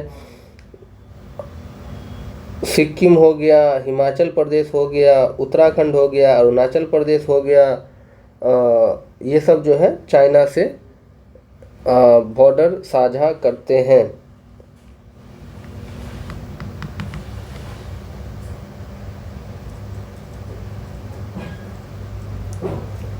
चलिए नेक्स्ट क्वेश्चन देखते हैं। भारत में अगर हम बात करें तो भारत का 16 राज्य और 2 केंद्र शासित प्रदेश जो है ना, वो पड़ोसी देश के साथ सीमा से जुड़े हुए हैं।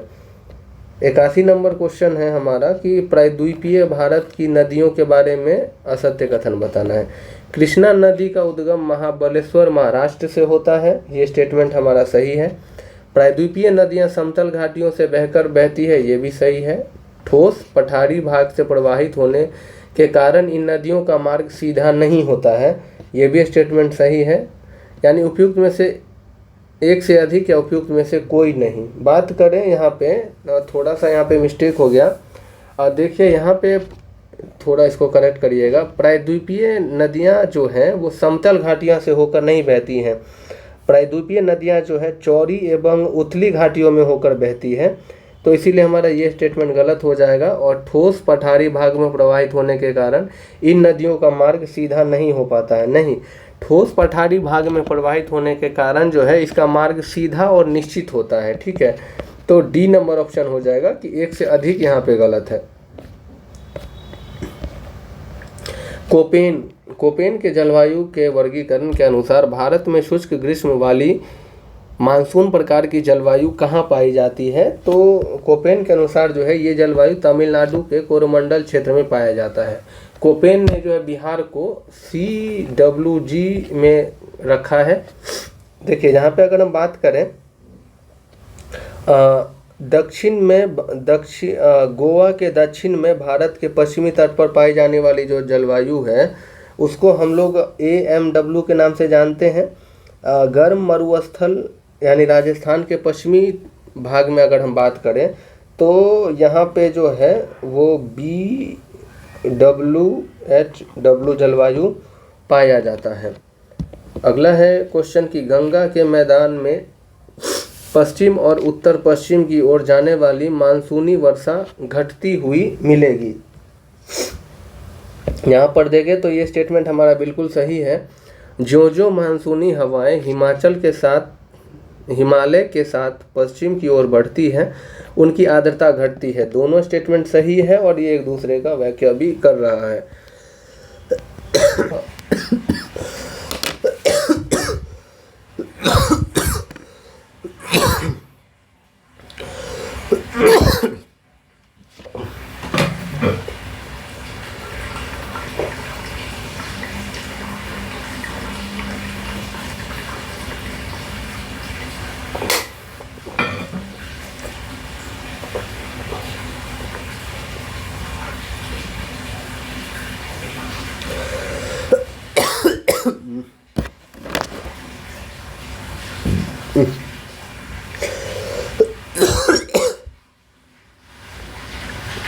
सॉरी दोस्तों, पहला स्टेटमेंट यहाँ पे हमारा सही है। कारण कह रहा है कि बाजार कीमत पर सकल राष्ट्रीय उत्पादन की गणना करने के लिए GDP मार्क प्राइस में देश के निवासियों द्वारा आर्थिक सीमा के बाहर अर्जित आय को जोड़ा जाता है और गैर निवासियों द्वारा घरेलू सीमा के भीतर अर्जित आय को घटाया जाता है। दोनों स्टेटमेंट सही है, व्याख्या भी कर रहा है। ऑप्शन ए सही जवाब हो जाएगा। भारत का वित्तीय वर्ष ध्यान रखिएगा, ये 1 अप्रैल से लेकर के 31 मार्च तक होता है। नेक्स्ट क्वेश्चन है कि जमींदारी उन्मूलन किस वर्ष कहाँ किया गया था, वो पूछा गया है। उड़ीसा में 1952 में, ये स्टेटमेंट हमारा सही है। हिमाचल प्रदेश में 1956 में नहीं, हिमाचल प्रदेश में बात करें तो हिमाचल प्रदेश, दिल्ली और पश्चिम बंगाल, यहाँ पर जो है, यहाँ लिख देता हूँ मैं, हिमाचल प्रदेश प्लस दिल्ली और प्लस वेस्ट बंगाल, यहाँ पर जो है जमींदारी उन्मूलन ये आपका 1954 में हुआ है। ठीक है, दूसरा ऑप्शन गलत हो गया। उत्तर प्रदेश में 1951 में सही है। असम में 1953 में नहीं। असम की अगर हम बात करें तो Assam plus MP plus UP और प्लस बिहार, प्लस UP और प्लस बिहार, ये कब हुआ है? ये 1951 में ही हुआ है। ठीक है, तो चौथा भी गलत हो जाएगा। 1 और 3 हमारा सही है, C नंबर ऑप्शन सही हो जाएगा। नेक्स्ट क्वेश्चन है मुद्राओं के संबंध में हमको विचार करना है कि गर्म मुद्रा वह मुद्रा है जो वित्तीय बाजारों में अल्पकालिक लाभ प्राप्त करने के लिए एक देश से दूसरे देश में बहुत तेजी से स्थानांतरित होता है। ये स्टेटमेंट सही है। दुर्लभ मुद्रा उस मुद्रा को कहा जाता है जिसकी अंतर्राष्ट्रीय बाजार में आपूर्ति उसकी मांग की तुलना में बहुत अधिक होती है। ये स्टेटमेंट गलत हो जाएगा, ये कम होता है, इसीलिए वो तो दुर्लभ है। सुलभ मुद्रा वह मुद्रा है जो अंतर्राष्ट्रीय बाजार में आसानी से उपलब्ध होता है क्योंकि इसकी मांग कम और आपूर्ति अधिक होता है। ये स्टेटमेंट सही है। ऑप्शन हमारा 1 और 3 ऑप्शन सी हो जाएगा। भारत में जीएसटी संरचना के संदर्भ में विचार करना है कि केंद्रीय जीएसटी अधिनियम 2017 संसद द्वारा पारित किया गया। यहाँ पर अगर हम देखें तो पहला स्टेटमेंट सही है। एकीकृत जीएसटी अधिनियम 2017 जो है आईजीएसटी एक्ट अंतर्राज्यीय व्यापार के लिए है। दूसरा स्टेटमेंट भी सही है। केंद्र शासित प्रदेश जीएसटी अधिनियम 2017 यूटी जीएसटी केवल दिल्ली और पुदुचेरी के लिए पारित किया गया। तीसरा ऑप्शन गलत हो जाएगा। ये जो है आपका मेनली दिल्ली पुदुचेरी में अपना विधानसभा है, इसीलिए वो एसजीएसटी के अंतर्गत आते हैं, यूटी जीएसटी के नहीं, यूटी जीएसटी में नहीं आते हैं, वो लोग एसजीएसटी में आते हैं, दिल्ली और पुदुचेरी, क्योंकि यहाँ अपना विधानसभा है। चौथा है कि जीएसटी अधिनियम 2017 राज्यों के राजस्व नुकसान की भरपाई के लिए बनाया गया है। बिल्कुल सही है। सत्य कथन 1, 2, 4 ऑप्शन सी हमारा सही जवाब हो जाएगा। जीएसटी से रिलेटेड कुछ हम यहाँ पे फैक्ट फिगर की बात कर लें। मैं थोड़ा इसको जूम कर लेता हूँ। तो देखिए अनुच्छेद जो है आपका 246A क्या कहता है कि केंद्र और राज्यों के साथ जीएसटी पर कानून बनाने का विशेष शक्ति है। एक साथ केंद्र और राज्य जीएसटी पर कानून बना सकते हैं। 269A की बात करें तो ये अंतर्राज्यीय व्यापार पर लगने वाले आईजीएसटी की वसूली और केंद्र राज्यों के बीच बंटवारे का नियम बताता है। 289A की अगर हम बात करें तो ये राष्ट्रपति को जीएसटी परिषद के गठन और उसकी कार्यप्रणाली का अधिकार देता है। वहीं अगर हम बात करें कुछ अनुच्छेद का, जैसे कि हमारा हो गया 248, फिर हमारा हो गया 249, फिर हमारा हो गया 250, ये सब अनुच्छेद में संशोधन कर संसद की कर संबंधी शक्तियों को अनुच्छेद 246A के साथ जोड़ा गया है। ये ध्यान रखिएगा, ठीक है। चलिए नेक्स्ट क्वेश्चन पे चलते हैं। पंचवर्षीय योजना के संबंध में बताना है हमको। देखिए 5वीं पंचवर्षीय योजना का मॉडल डीपी धर मॉडल था। 6ठी पंचवर्षीय योजना की बात करें तो ये आगत निर्गत मॉडल पे था। 7वीं पंचवर्षीय योजना की अगर हम बात करें तो 7वीं पंचवर्षीय योजना जो है वो आपका जॉन डब्ल्यू मिलर मॉडल पे था और 8वीं पंचवर्षीय योजना राव मनमोहन मॉडल पे था। कुछ यहाँ पे बात कर ले, जैसे 5वीं पंचवर्षीय योजना यहाँ पे बताया गया है। तो सबसे पहले हम यहाँ देखते हैं 5वीं पंचवर्षीय योजना का समय जो है वो 4 साल का ही था, ठीक है। और ये था आपका 1974 से लेके 1978 तक, ठीक। 6ठी पंचवर्षीय योजना की बात करें तो ये आपका 1980 से 85 तक था। 7वीं की बात करें तो इसको हम लोग राव मनमोहन मॉडल पर के नाम से जानते हैं और ये आपका 1992 से 97 तक था। और 8वीं पंचवर्षीय योजना की बात करें, 8वीं पंचवर्षीय योजना जो है ये आपका 92 से 97 था। 7वीं पंचवर्षीय योजना की अगर हम बात करें तो हमारा 7वीं पंचवर्षीय योजना जो है उसका समय अवधि इससे 5 वर्ष पहले हो जाएगा, ठीक है। बेसिकली हम यहाँ पर अगर हम देखें किस पंचवर्षीय योजना का क्या विशेषता था। पहला जो पंचवर्षीय योजना था वो तो कृषि पर आधारित था, हेराल्ड डोमर मॉडल पे था। दूसरा पंचवर्षीय योजना 1956 से 61 महालनोबिस मॉडल पर था और भारी उद्योग इसको लक्षित किया गया था। तीसरा पंचवर्षीय योजना की बात करें तो 1961 से 66 तक था और इसमें इसको हम लोग सुखमय चक्रवर्ती के प्लानिंग मॉडल के नाम से जानते हैं और ये सबसे असफल योजना था। चौथी पंचवर्षीय योजना 1969 से 74 तक था और ये गाडगिल मॉडल पर आधारित था। ठीक है, चौथी पंचवर्षीय योजना के समय में ही 14 बैंकों का राष्ट्रीयकरण किया गया था। नेक्स्ट क्वेश्चन है हमारे सामने कि भारतीय अर्थव्यवस्था से संबंधित समितियों और उनके क्षेत्रों के संदर्भ में कौन सा सुमेलित नहीं है। नरसिम्हन समिति बैंक क्षेत्र में सुधार से, सही स्टेटमेंट है।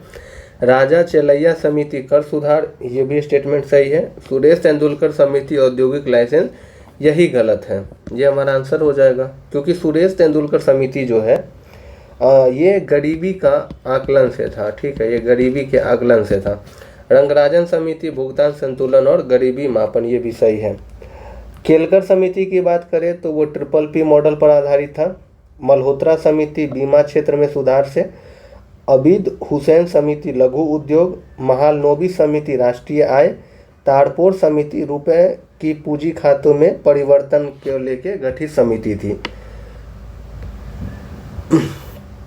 कुछ बैंकिंग और वित्तीय क्षेत्र की समिति की बात कर ले, जैसे गायपोड़िया समिति, हजारी समिति, शिवरमन समिति हो जाएगा। और ये ध्यान रखिएगा कि शिवरमन समिति के सिफारिश पर ही जो है वो नाबार्ड की स्थापना की गई थी। केंद्र राज्य संबंध और प्रशासन के बीच बात करें तो सरकारिया आयोग और पुंछी आयोग हो जाएगा। सच्चर कमेटी की बात करें तो ये मुस्लिम की सामाजिक और आर्थिक स्थिति का अध्ययन के बारे में था। बलवंत राय मेहता समिति पंचायती राज और मंडल आयोग जो है ये पिछड़ी जातियों के लिए आरक्षण से संबंधित आयोग था। बजट के इतिहास और परंपराओं के संदर्भ में हमको विचार करना है और क्या बताना है, इसमें सही बताना है। पहला स्टेटमेंट है, निर्मला सीतारमन ने फरवरी 2026 में लगातार 9वीं बार बजट पेश कर मोरारजी देसाई के लगातार 6 बार बजट पेश करने का रिकॉर्ड को पीछे छोड़ दिया है, सही जवाब है। भारत के संसदीय इतिहास में मोरारजी देसाई के नाम सर्वाधिक 10 बार पूर्ण एवं अंतरिम बजट पेश करने का रिकॉर्ड है, ये भी स्टेटमेंट सही है। बजट दस्तावेजों की छपाई और गोपनीयता प्रक्रिया की शुरुआत का प्रतीक हलवा समारोह वित्त मंत्रालय में आयोजित किया जाता है। तीनों स्टेटमेंट सही हैं, ऑप्शन डी हमारा सही जवाब हो जाएगा। नेक्स्ट क्वेश्चन है, वित्तीय वर्ष 25-26 और 26-27 में केंद्रीय बजट के संदर्भ में पहला स्टेटमेंट है, 2025-26 के लिए कुल व्यय का बजट अनुमान 50,65,343 करोड़ निर्धारित किया गया था, जबकि उसी वर्ष का संशोधित अनुमान इससे कम होकर 49,64,842 करोड़ रहा। ये स्टेटमेंट अगर हम यहाँ पर देख लेते हैं क्या पूछ रहा है, सही है, ये स्टेटमेंट सही हमारा। 2026-27 के लिए प्रस्तावित कुल व्यय 53,47,315 करोड़ है, जो 25-26 में संशोधित अनुमान की तुलना में 3,82,473 करोड़ अधिक है, ये भी स्टेटमेंट सही है।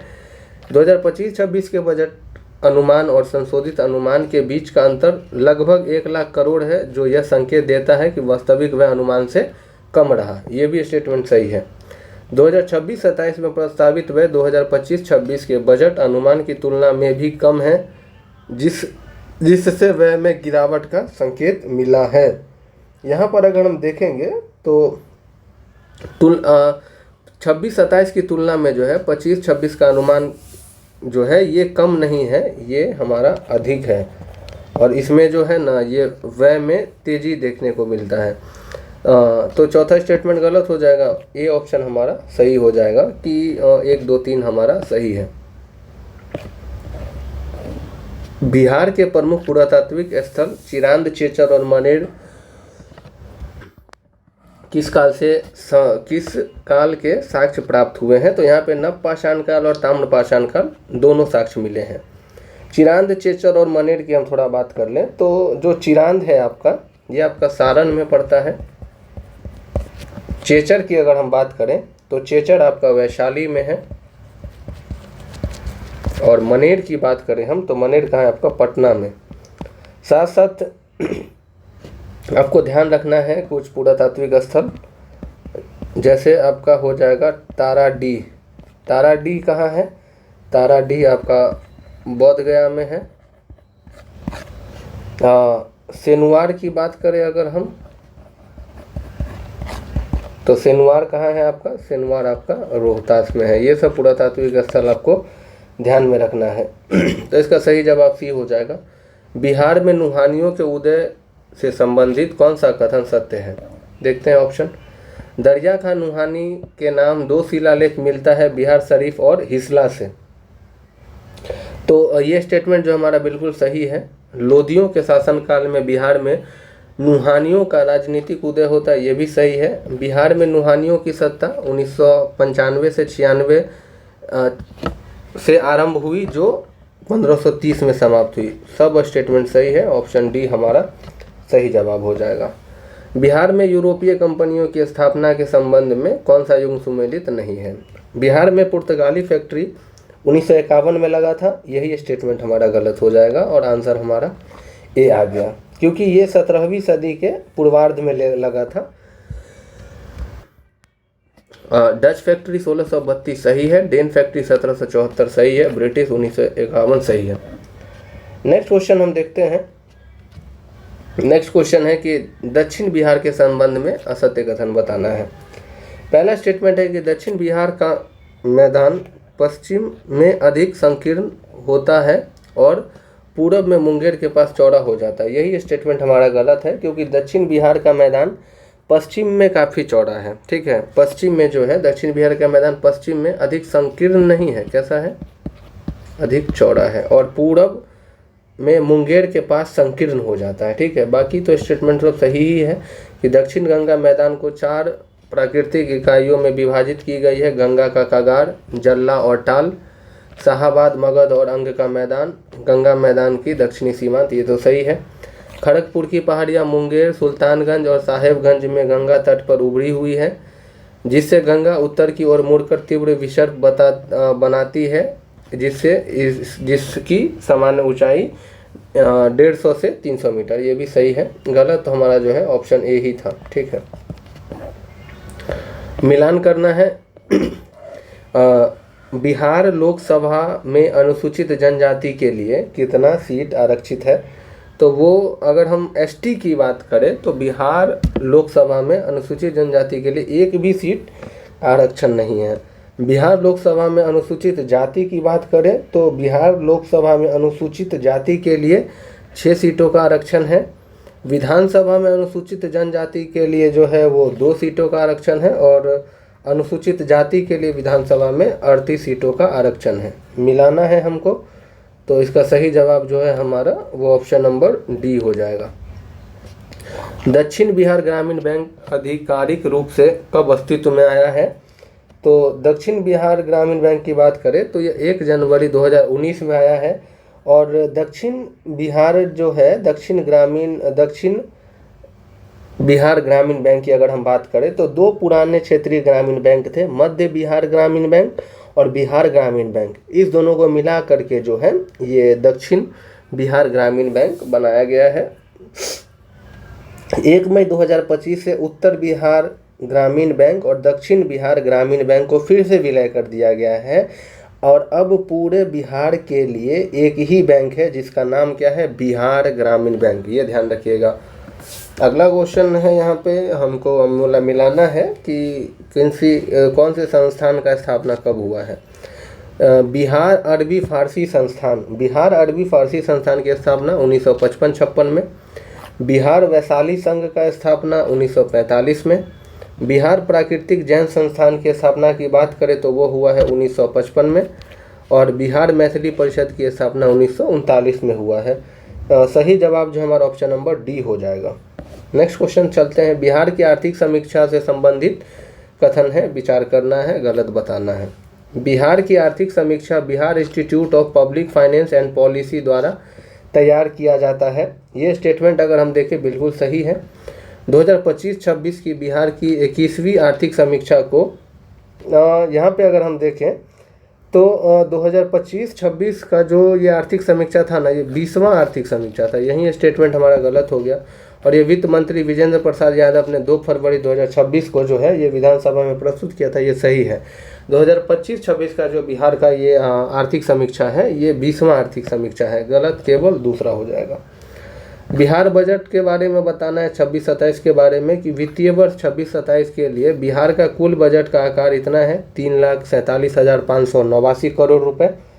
ये स्टेटमेंट अगर हम देखें तो ये सही है और ये बजट पिछले वर्ष की बजट की तुलना में 9.7% अधिक है। यहाँ पे अगर हम देखेंगे तो ये लगभग 9.68% जो है ये अधिक है। 9.6 कह सकते हैं, 9.7 नहीं कह सकते हैं, सॉरी 9.67 को हम 7 कह सकते हैं। तो यहाँ पे देखिए तो दोनों स्टेटमेंट हमारा सही है, ठीक है। सी नंबर सही जवाब हो जाएगा। अगला क्वेश्चन है कि बिहार के पहले ग्रीन फील्ड एक्सप्रेसवे के संदर्भ में हमको बताना है। बिहार का पहला green field expressway Amas Darbhanga expressway है। बिल्कुल सही जवाब है ये। आमस की अगर हम बात करें तो आमस जो है ना दोस्तों ये गया में पड़ता है और ये गया दरभंगा का एक्सप्रेसवे NH 119D है। ये एक्सप्रेसवे औरंगाबाद के आमस नहीं, देखिए आमस कहाँ है मैंने बताया, ये गया में है, यही हमारा गलत हो जाएगा। और ये जो है टोटल 8 जिलों को नहीं जोड़ेगा, ये 7 जिलों को जोड़ेगा, ठीक है। जिसमें आपका हो जाएगा औरंगाबाद, जहानाबाद, पटना, वैशाली, समस्तीपुर, ये सब आता है। सही केवल एक हो जाएगा, हमारा ऑप्शन ए नंबर जो है सही हो जाएगा। 106 नंबर क्वेश्चन देखिए, स्थानीय स्वशासन के संदर्भ में हमको यहाँ पे सही नहीं बताना है, गलत बताना है। 73वां संविधान संशोधन के माध्यम से पंचायती राज संस्थानों को संवैधानिक अधिकार मिला। ये स्टेटमेंट अगर हम दोस्तों देखेंगे ये तो हमारा सही है।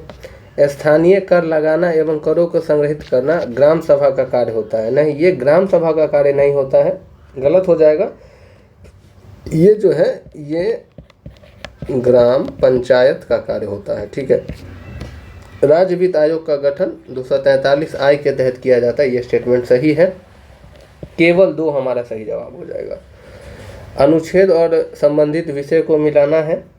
114 की बात करें तो अनुच्छेद 114 में जो है वो विनियोग विधेयक की चर्चा है।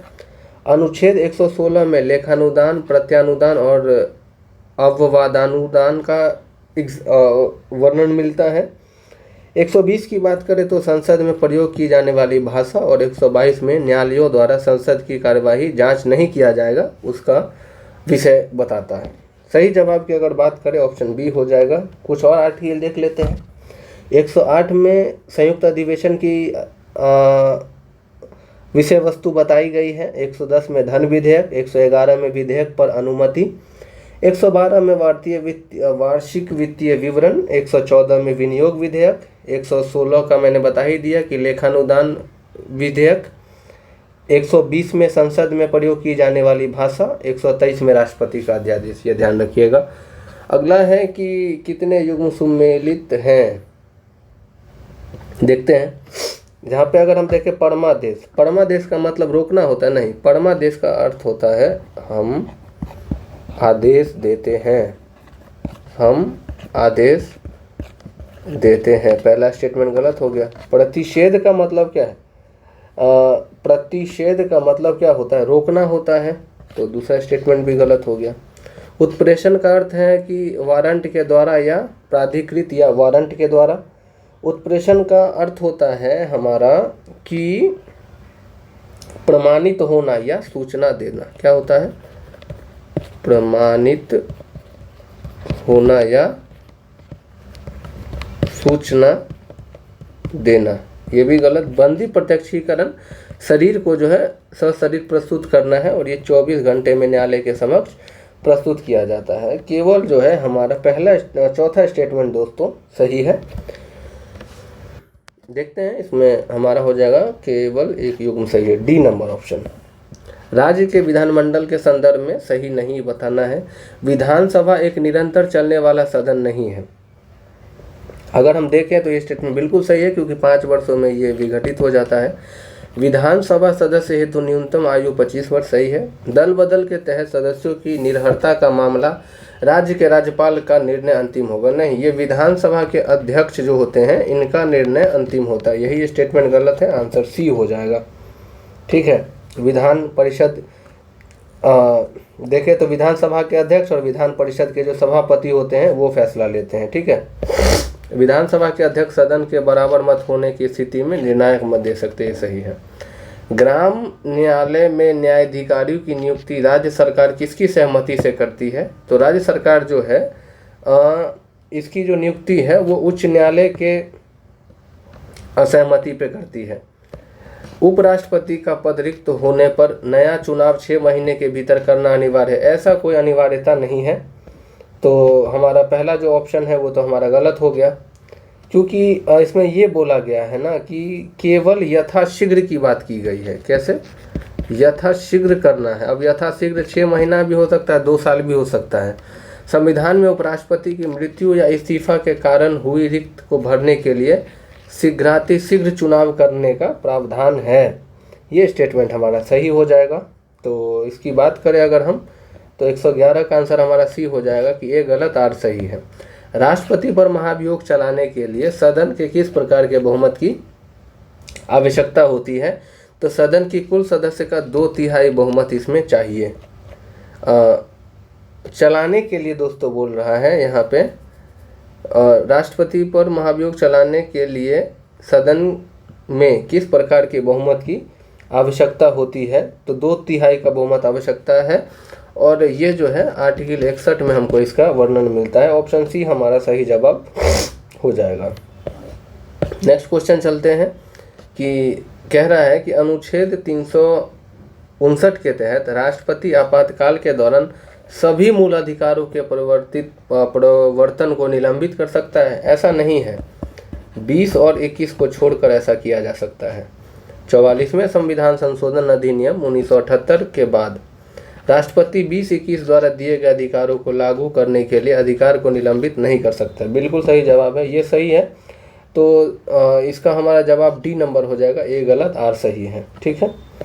नेक्स्ट क्वेश्चन है कि संविधान के किस अनुच्छेद के अंतर्गत भारत में नियंत्रण एवं महालेखा परीक्षक किसी कर या शुल्क का शुद्ध आगामों का निर्धारण और प्रमाणन करता है? देखिए, नियंत्रण एवं महालेखा परीक्षक की बात करें तो इसका चर्चा 148 में मिलता है, आर्टिकल 148 में, और ये जो है शुद्ध आगामों का निर्धारण कर सकता है, इसके लिए आर्टिकल जो है 279 है। ऑप्शन नंबर बी हमारा सही जवाब हो जाएगा। नियंत्रण एवं महालेखा परीक्षक की बात करें तो इसका जो समय है या तो 6 साल होगा या 65 साल की आयु होगी। कौन सी समितियां केवल लोकसभा से संबंधित है? ठीक है, दिए गए विकल्प में अगर हम देखें तो प्राक्कलन समिति हमारा इसका जो है वो सही जवाब हो जाएगा, केवल 2, क्योंकि प्राक्कलन समिति में जो है वो टोटल 30 मेंबर होते हैं और ये सभी के सभी लोकसभा के मेंबर होते हैं। ठीक है। विशेषाधिकार समिति की अगर हम दोस्तों बात करें तो जो विशेषाधिकार समिति होता है इसमें लोकसभा का 15 और राज्यसभा का 10 मेंबर होता है। सरकारी उपक्रम समिति की बात करें तो इसमें 22 में हो गया आपका लोकसभा का 15 और राज्यसभा का 7। लोक लेखा समिति की बात करें तो इसमें 15 सदस्य लोकसभा का और 7 सदस्य जो है आपका वो राज्यसभा का होता है। ठीक है, ऑप्शन बी हमारा सही जवाब है। भारत में निर्वाचनों के अधीक्षण, निर्देशन और नियंत्रण का कार्य कौन करता है? तो ये भारत का निर्वाचन आयोग करेगा। 324 में जो है निर्वाचन आयोग के गठन का प्रावधान हमारे संविधान में किया गया है। और बात करें तो भाग 15 में जो है वो 324 से लेकर के 329 तक इसका उल्लेख मिलता है। भारत का निर्वाचन आयोग जो है वो 3 सदस्यीय निकाय है, जिसमें एक निर्वाचन आयोग के अध्यक्ष होते हैं और 2 अन्य चुनाव आयुक्त होते हैं। समवर्ती सूची का विषय कौन सा नहीं है, ये पूछा है हमसे। देखते हैं पहला ऑप्शन। पहला बोला गया उद्योग। देखिए दोस्तों, अगर हम उद्योग की यहाँ पे हमको सही बताना है, यहाँ पे देखेंगे तो उद्योग जो है ये नहीं है। खनिज संबंधी अधिकार पर कर ये भी नहीं है। विद्युत जो है ये होगा। अंतर्राष्ट्रीय व्यापार और वाणिज्य ये सब जो है ना ये भी नहीं होगा। ये तीनों जो है बेसिकली ये सेंटर का विषय है। तो सही पूछा है कि कौन सा नहीं है, तो इसका सही जवाब डी हो जाएगा। देखिए, वैसे आप इसको एलिमिनेट भी कर सकते थे कि देखिए चौथा तो नहीं होगा, तो अब चौथा को काट के भी इसको कर सकते थे, ये कट जाता, ये कट जाता।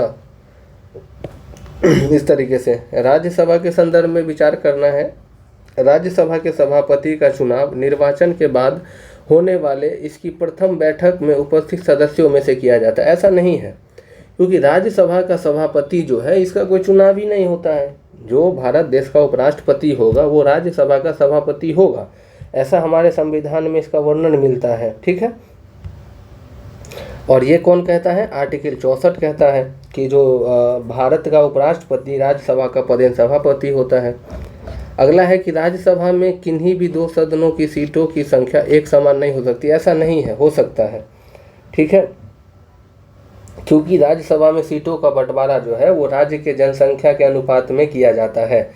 तो सही बताना है, ना तो एक ना तो दो।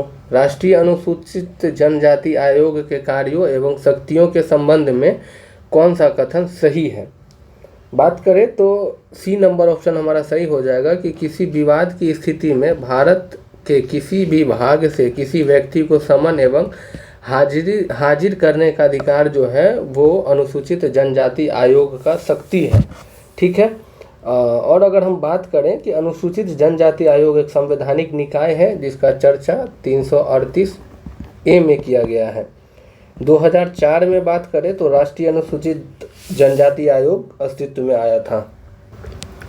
नेक्स्ट क्वेश्चन है, किस अधिनियम के तहत बम्बई और मद्रास प्रेसिडेंसी की सरकारों को कलकत्ता की सरकार के अधीन कर दिया गया था? तो ये रेगुलेटिंग एक्ट 1773 का हो जाएगा। ऑप्शन ए हमारा सही जवाब हो जाएगा।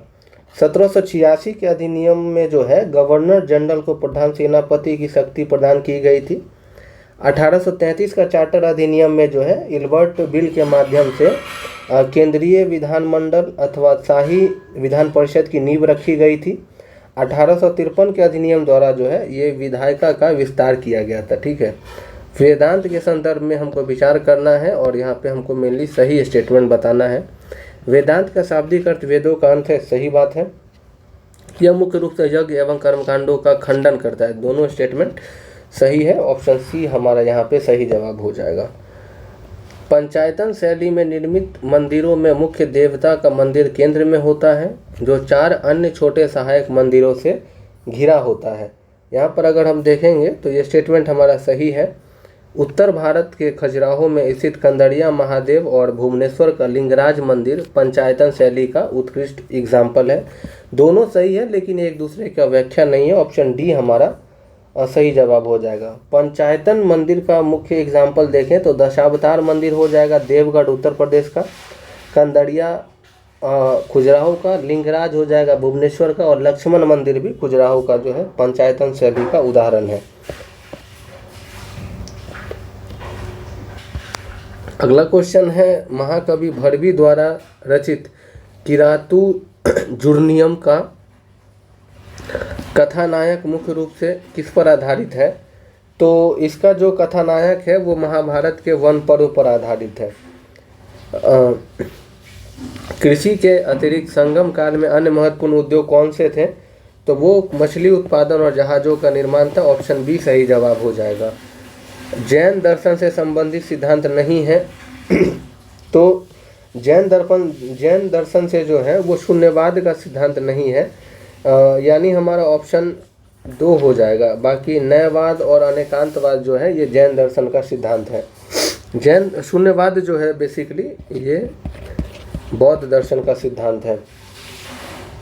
अगला क्वेश्चन है, प्राचीन भारतीय इतिहास के संदर्भ में हेलियोडोरस स्तंभ के बारे में विचार करना है, सही बताना है। हेलियोडोरस ने इस स्तंभ को तक्षशिला में स्थापित करवाया था। ये स्टेटमेंट हमारा गलत हो जाएगा क्योंकि ये जो है हेलियोडोरस ने विदिशा में स्थापित करवाया था इसको। ठीक है, हेलियोडोरस शुंग वंश के दरबार में राजदूत बनकर आया था, ये सही है। हेलियोडोरस के इस स्तंभ पर खुदा शिलालेख की भाषा प्राकृतिक लिपि और ब्राह्मी लिपि है, ये स्टेटमेंट सही है। तो और इस अभिलेख से जो है हेलियोडोरस स्तंभ लेख से हमको भागवत धर्म की जो है वो विशेषता का प्रमाण मिलता है। तो सही 2-3 हो जाएगा। ऑप्शन ए हमारा सही जवाब हो जाएगा। महाजनपद के संबंध में निम्नलिखित कथनों पर विचार करिए। पुष्पक कलावती गंधार महाजनपद का नगर था, ये स्टेटमेंट सही है। कन्नौज नगर प्राचीन अवंती महाजनपद का हिस्सा था। ये स्टेटमेंट गलत हो जाएगा क्योंकि जो कन्नौज जो है ये अवंती का नहीं था, ये पंचाल का एक क्षेत्र था। हस्तिनापुर कुरु जनपद का प्रमुख नगर था। ये स्टेटमेंट सही है, 1-3 हमारा यहाँ पे सही हो जाएगा। महाजनपद की बात करें तो 16 महाजनपद थे, जो मैं बता दे रहा हूँ फटाफट। मत्स्य का जो राजधानी विराटनगर था, सूरसेन का मथुरा, अस्मक का पोटली या पोटन, अवंती का जो है वो उज्जैनी, गंधार का तक्षशिला, कुरु का इंद्रप्रस्थ, अंग का चंपा, चेदी का शक्तिमती, वश का कौशाम्बी, कौशल का श्रावस्ती, मगध का राजगिरी, कंबोज का राजपुर या हाटक, वज्जी का वैशाली, मल्ल का कुशीनगर, पंचाल का अहिछत्र और काशी का वाराणसी। पूरे 16 महाजनपद में से अस्मक जो था, जिसकी राजधानी पोटली या पोटन था, ये एकमात्र दक्षिण भारत का महाजनपद था। ठीक है। राजा हाल के संबंध में हमको सही कथन बताना है। राजा हाल सातवाहन वंश का महानतम शासक था। ये स्टेटमेंट हमारा सही है। इसने प्रकृति भाषा में गाथा सप्त सती की रचना की थी। ये भी सही है। राजा हाल ने वृहत कथा की रचना प्रकृत भाषा में की थी। ये स्टेटमेंट हमारा गलत हो जाएगा। सही जवाब हमारा 1 और 2 हो जाएगा। कुतुब मीनार का निर्माण कुतुबुद्दीन ऐबक द्वारा पूर्ण किया गया था। नहीं, इसका जो निर्माण पूर्ण है वो इल्तुतमिश के द्वारा किया गया था। तो ये स्टेटमेंट तो हमारा गलत हो जाएगा। और यह प्रसिद्ध सूफी संत ख्वाजा कुतुबुद्दीन बख्तियार काकी का अनुयायी था और उसी के याद में इसका निर्माण करवाया था। तो यहाँ पर अगर हम देखें तो ये स्टेटमेंट जो है हमारा वो सही हो जाएगा। ठीक है। कुतुब मीनार की जो नींव है वो 1199 में रखा गया था कुतुबुद्दीन ऐबक के द्वारा। ठीक है। सही जवाब की बात करें तो बी हो जाएगा, ए गलत और आर सही है। 130 नंबर कह रहा है विजयनगर साम्राज्य पर शासन करने वाले राजवंशों को उनके सही कालानुक्रम के में व्यवस्थित कीजिए। देखिए, तुलुब वंश की बात करें तो तुलुब वंश का शासन काल जो है वो 1505 से लेके 1565 है। संगम वंश की बात करें तो ये 1336 से लेके 1485 है। आरवीडू वंश की बात करें तो इसका समय अवधि जो है वो 17वीं सदी के अंत में है। ठीक है, 17वीं सदी के अंत में है। और सुलुब वंश की बात करें तो सालुब वंश की बात करें तो 1485 से लेके 1505 तक है। इस हिसाब से मिला लेंगे तो दूसरा पहला हो जाएगा संगम, सालुब, तुलुब, आरवीडू। यानी ऑप्शन नंबर हम देखें तो ऑप्शन ए हो जाएगा हमारा। दिल्ली सल्तनत के सुल्तान बलवन के संदर्भ में निम्नलिखित कथनों पर विचार करिए। उसने दीवाने अर्ज को दीवान ए विराजत से अलग किया। तो हम देखेंगे यहाँ पर तो पहला सही बताना है। पहला स्टेटमेंट बिल्कुल सही है। और उसने प्रशासन में गैर तुर्कों को उच्च पद पर नियुक्त कर तुर्कों की कुलीनता के एकाधिकार को तोड़ा। ऐसा नहीं है। उसने जो है बलवन जो है वो तुर्कों का घोर समर्थक था, इसीलिए उसने प्रशासन में उच्च पदों पर जो है वो गैर तुर्कों को बैठाया ही नहीं, वो तुर्कों को ही बिठाया था। उसने बंगाल में विद्रोह दबाने के लिए अपने पुत्र बुगड़ा खां को भेजा था। बंगाल में जो विद्रोह हुआ था उसको दबाने के लिए वो स्वयं गया था। ठीक है, पुत्र को नहीं भेजा था। सही कथन केवल हमारा 1 हो जाएगा। ठीक है। अगला क्वेश्चन है कि खानवा का युद्ध। देखिए, खानवा का युद्ध की बात करें तो ये 1527 में लड़ा गया था। राणा सांगा को राजपूत प्रमुख के साथ साथ कुछ मुस्लिम शासकों का भी सहयोग प्रदान हुआ। ये भी सही है। मालवा के राजा मेदिनी राय और इब्राहिम लोदी का बेटा महमूद लोदी राणा सांगा की ओर से लड़े थे। कारण भी सही है और व्याख्या भी कर रहा है। ऑप्शन ए सही जवाब हो जाएगा। अगला क्वेश्चन देखें तो नेक्स्ट क्वेश्चन में हमको मिलान करना है। फतूहात ए फिरोज शाही जो है ये किसकी रचना है? तो ये फिरोज शाह तुगलक की रचना है। तबकाते नासरी की बात करें तो मिनहाज उस सिराज की रचना है। तारीख ए मसूदी की बात करें तो अबुल हुसैन अल बैकाही का रचना है। फतवा ए जहादारी जो है ये जियाउद्दीन बर्नी का रचना है। तो इसका सही जवाब जो है हमारा डी नंबर का हो जाएगा। नेक्स्ट क्वेश्चन है कि सरहिंद का युद्ध 1555 के संदर्भ में विचार करना है कि यहाँ बताया गया है कि यह युद्ध हुमायूं तथा सूर साम्राज्य के सिकंदर शाह सूरी के बीच लड़ा गया था। तो ये स्टेटमेंट सही है। इस युद्ध में मुगल साम्राज्य का नेतृत्व बैरम खान ने किया था, ये स्टेटमेंट भी सही है। सरहिंद युद्ध के विजय के बाद भारत में सूर वंश की नींव पड़ी थी, ये स्टेटमेंट गलत है। सरहिंद युद्ध के बाद जो है ना, बात करें तो सरहिंद युद्ध के बाद जो है हुमायूं पुनः गद्दी पर इसको बैठने का मौका मिल गया था, ठीक है।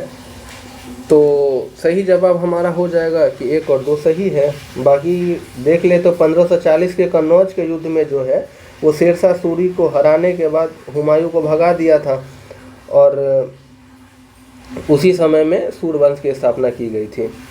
भक्ति आंदोलन के संदर्भ में निर्गुण और सगुण संतों के बीच अंतर के बारे में कथन पर विचार करना है। पहला स्टेटमेंट कह रहा है कि सगुण संत निराकार ईश्वर की आराधना पर बल देते थे, जबकि निर्गुण संत अवतार में विश्वास करते थे।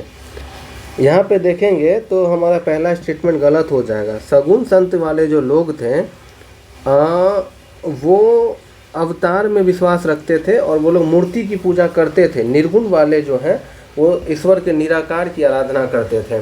कबीर एवं गुरु नानक देव निर्गुण भक्ति के प्रमुख प्रणेता थे, ये सही है। तुलसीदास और चैतन्य महाप्रभु सगुण परंपरा को लोकप्रिय बनाए। 2, 3 हमारा सही है, ऑप्शन बी हमारा सही जवाब हो जाएगा।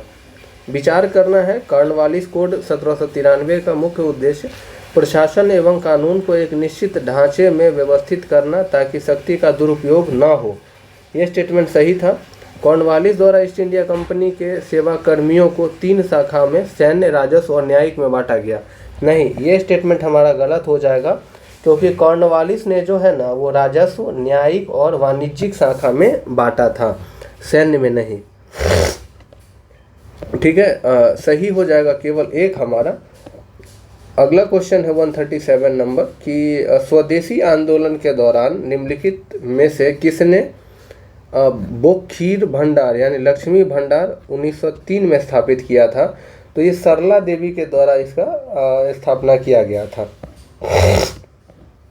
अगला क्वेश्चन है कि कांग्रेस के लाहौर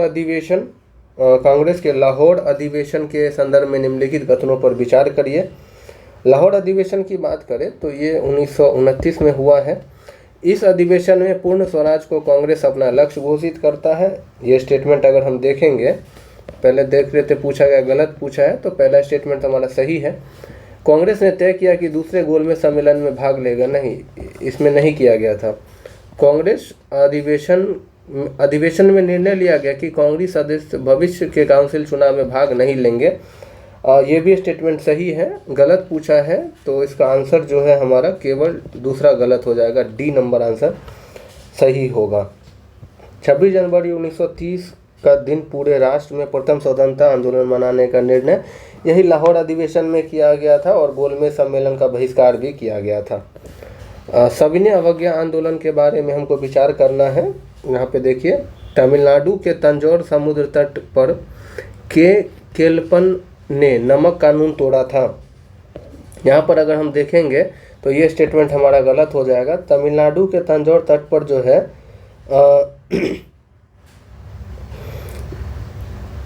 यहाँ पे जो है ना केलप्पन नहीं होगा, यहाँ पर जो सी राजगोपालाचारी होना चाहिए था, ठीक है।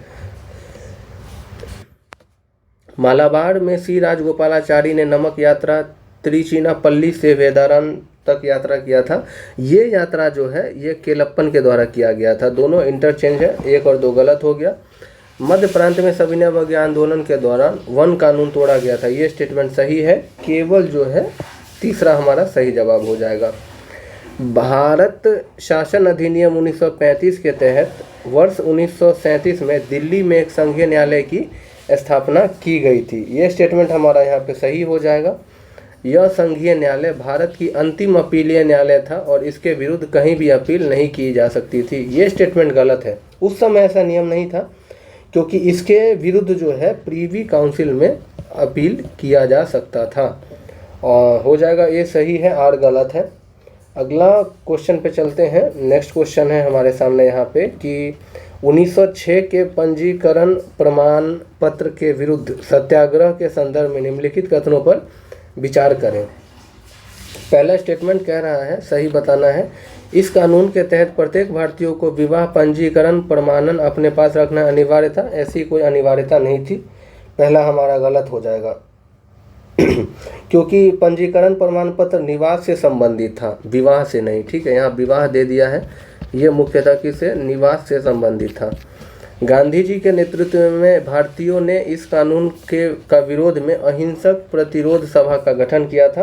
तो ये स्टेटमेंट हमारा सही है, केवल 2, ऑप्शन सी हमारा सही जवाब हो जाएगा। अगला है रंपा विद्रोह। रंपा विद्रोह की अगर हम बात करें तो ये आपका 1922 से 1924 तक हुआ है और ये पूछ रहा है कि किस क्षेत्र में हुआ था।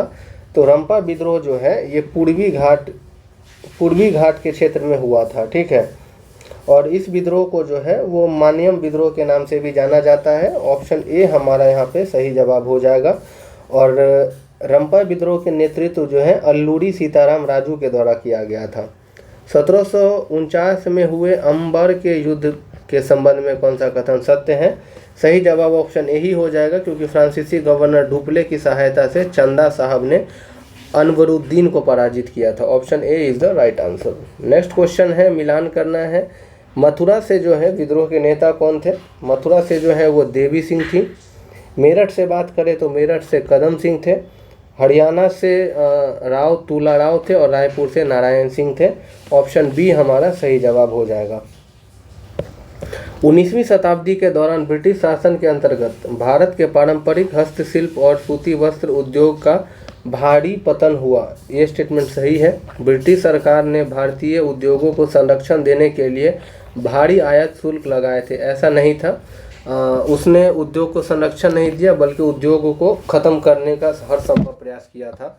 तो इसका सही जवाब हमारा हो जाएगा कि ए सही है लेकिन आर गलत है। ऑप्शन सी सही जवाब है।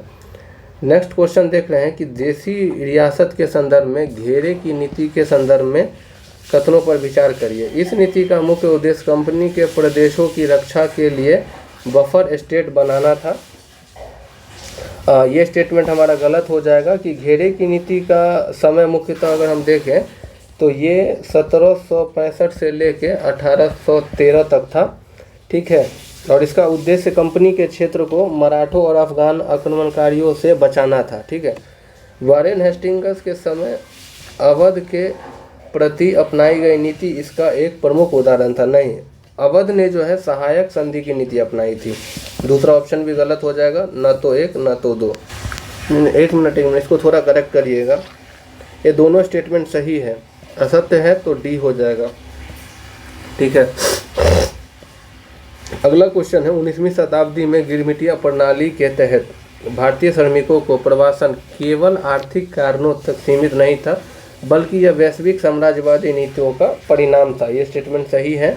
ब्रिटिश साम्राज्य में 1833-34 के दौरान दास प्रथा का उन्मूलन ने कैरिबियन और अन्य ब्रिटिश उपनिवेशों में श्रम का एक बड़ा संकट पैदा कर दिया था। दोनों स्टेटमेंट सही है और ये व्याख्या भी कर रहा है। ऑप्शन ए हमारा सही जवाब होगा।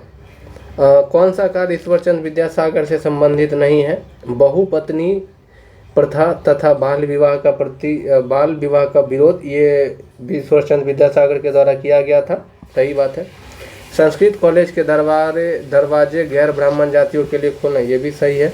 कोलकाता में स्थापित बेथुन कॉलेज के सचिव के रूप में कार्य करना, ये भी सही है।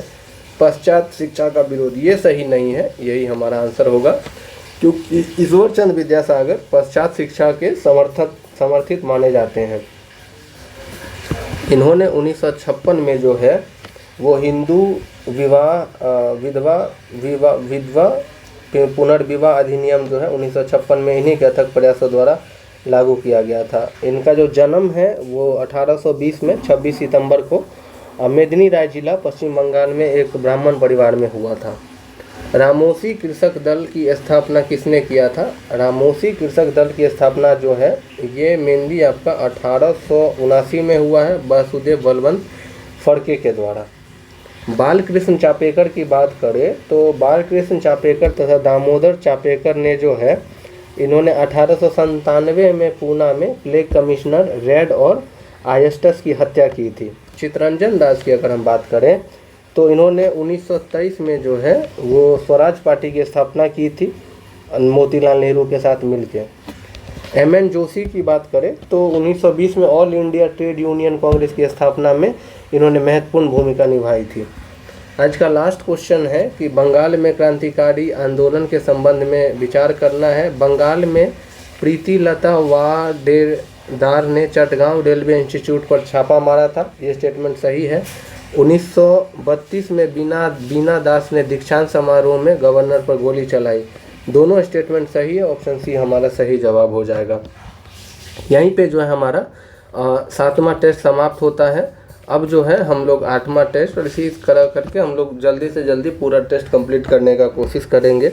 और मैं थोड़ा सा अस्वस्थ हूँ जिसके कारण वीडियो में कंटिन्यूटी नहीं आ पा रही है और मेरा वॉइस भी थोड़ा बोल्डनेस टाइप का आप लोगों को लग रहा होगा, तो आप लोग थोड़ा सा कोऑपरेट करेंगे और अगर कुछ सुझाव है तो वो आप लोग कमेंट सेक्शन में दे सकते हैं। मिलते हैं किसी अन्य वीडियो में, तब तक के लिए आप लोग पढ़ते रहिए, मस्त रहिए। जय हिंद।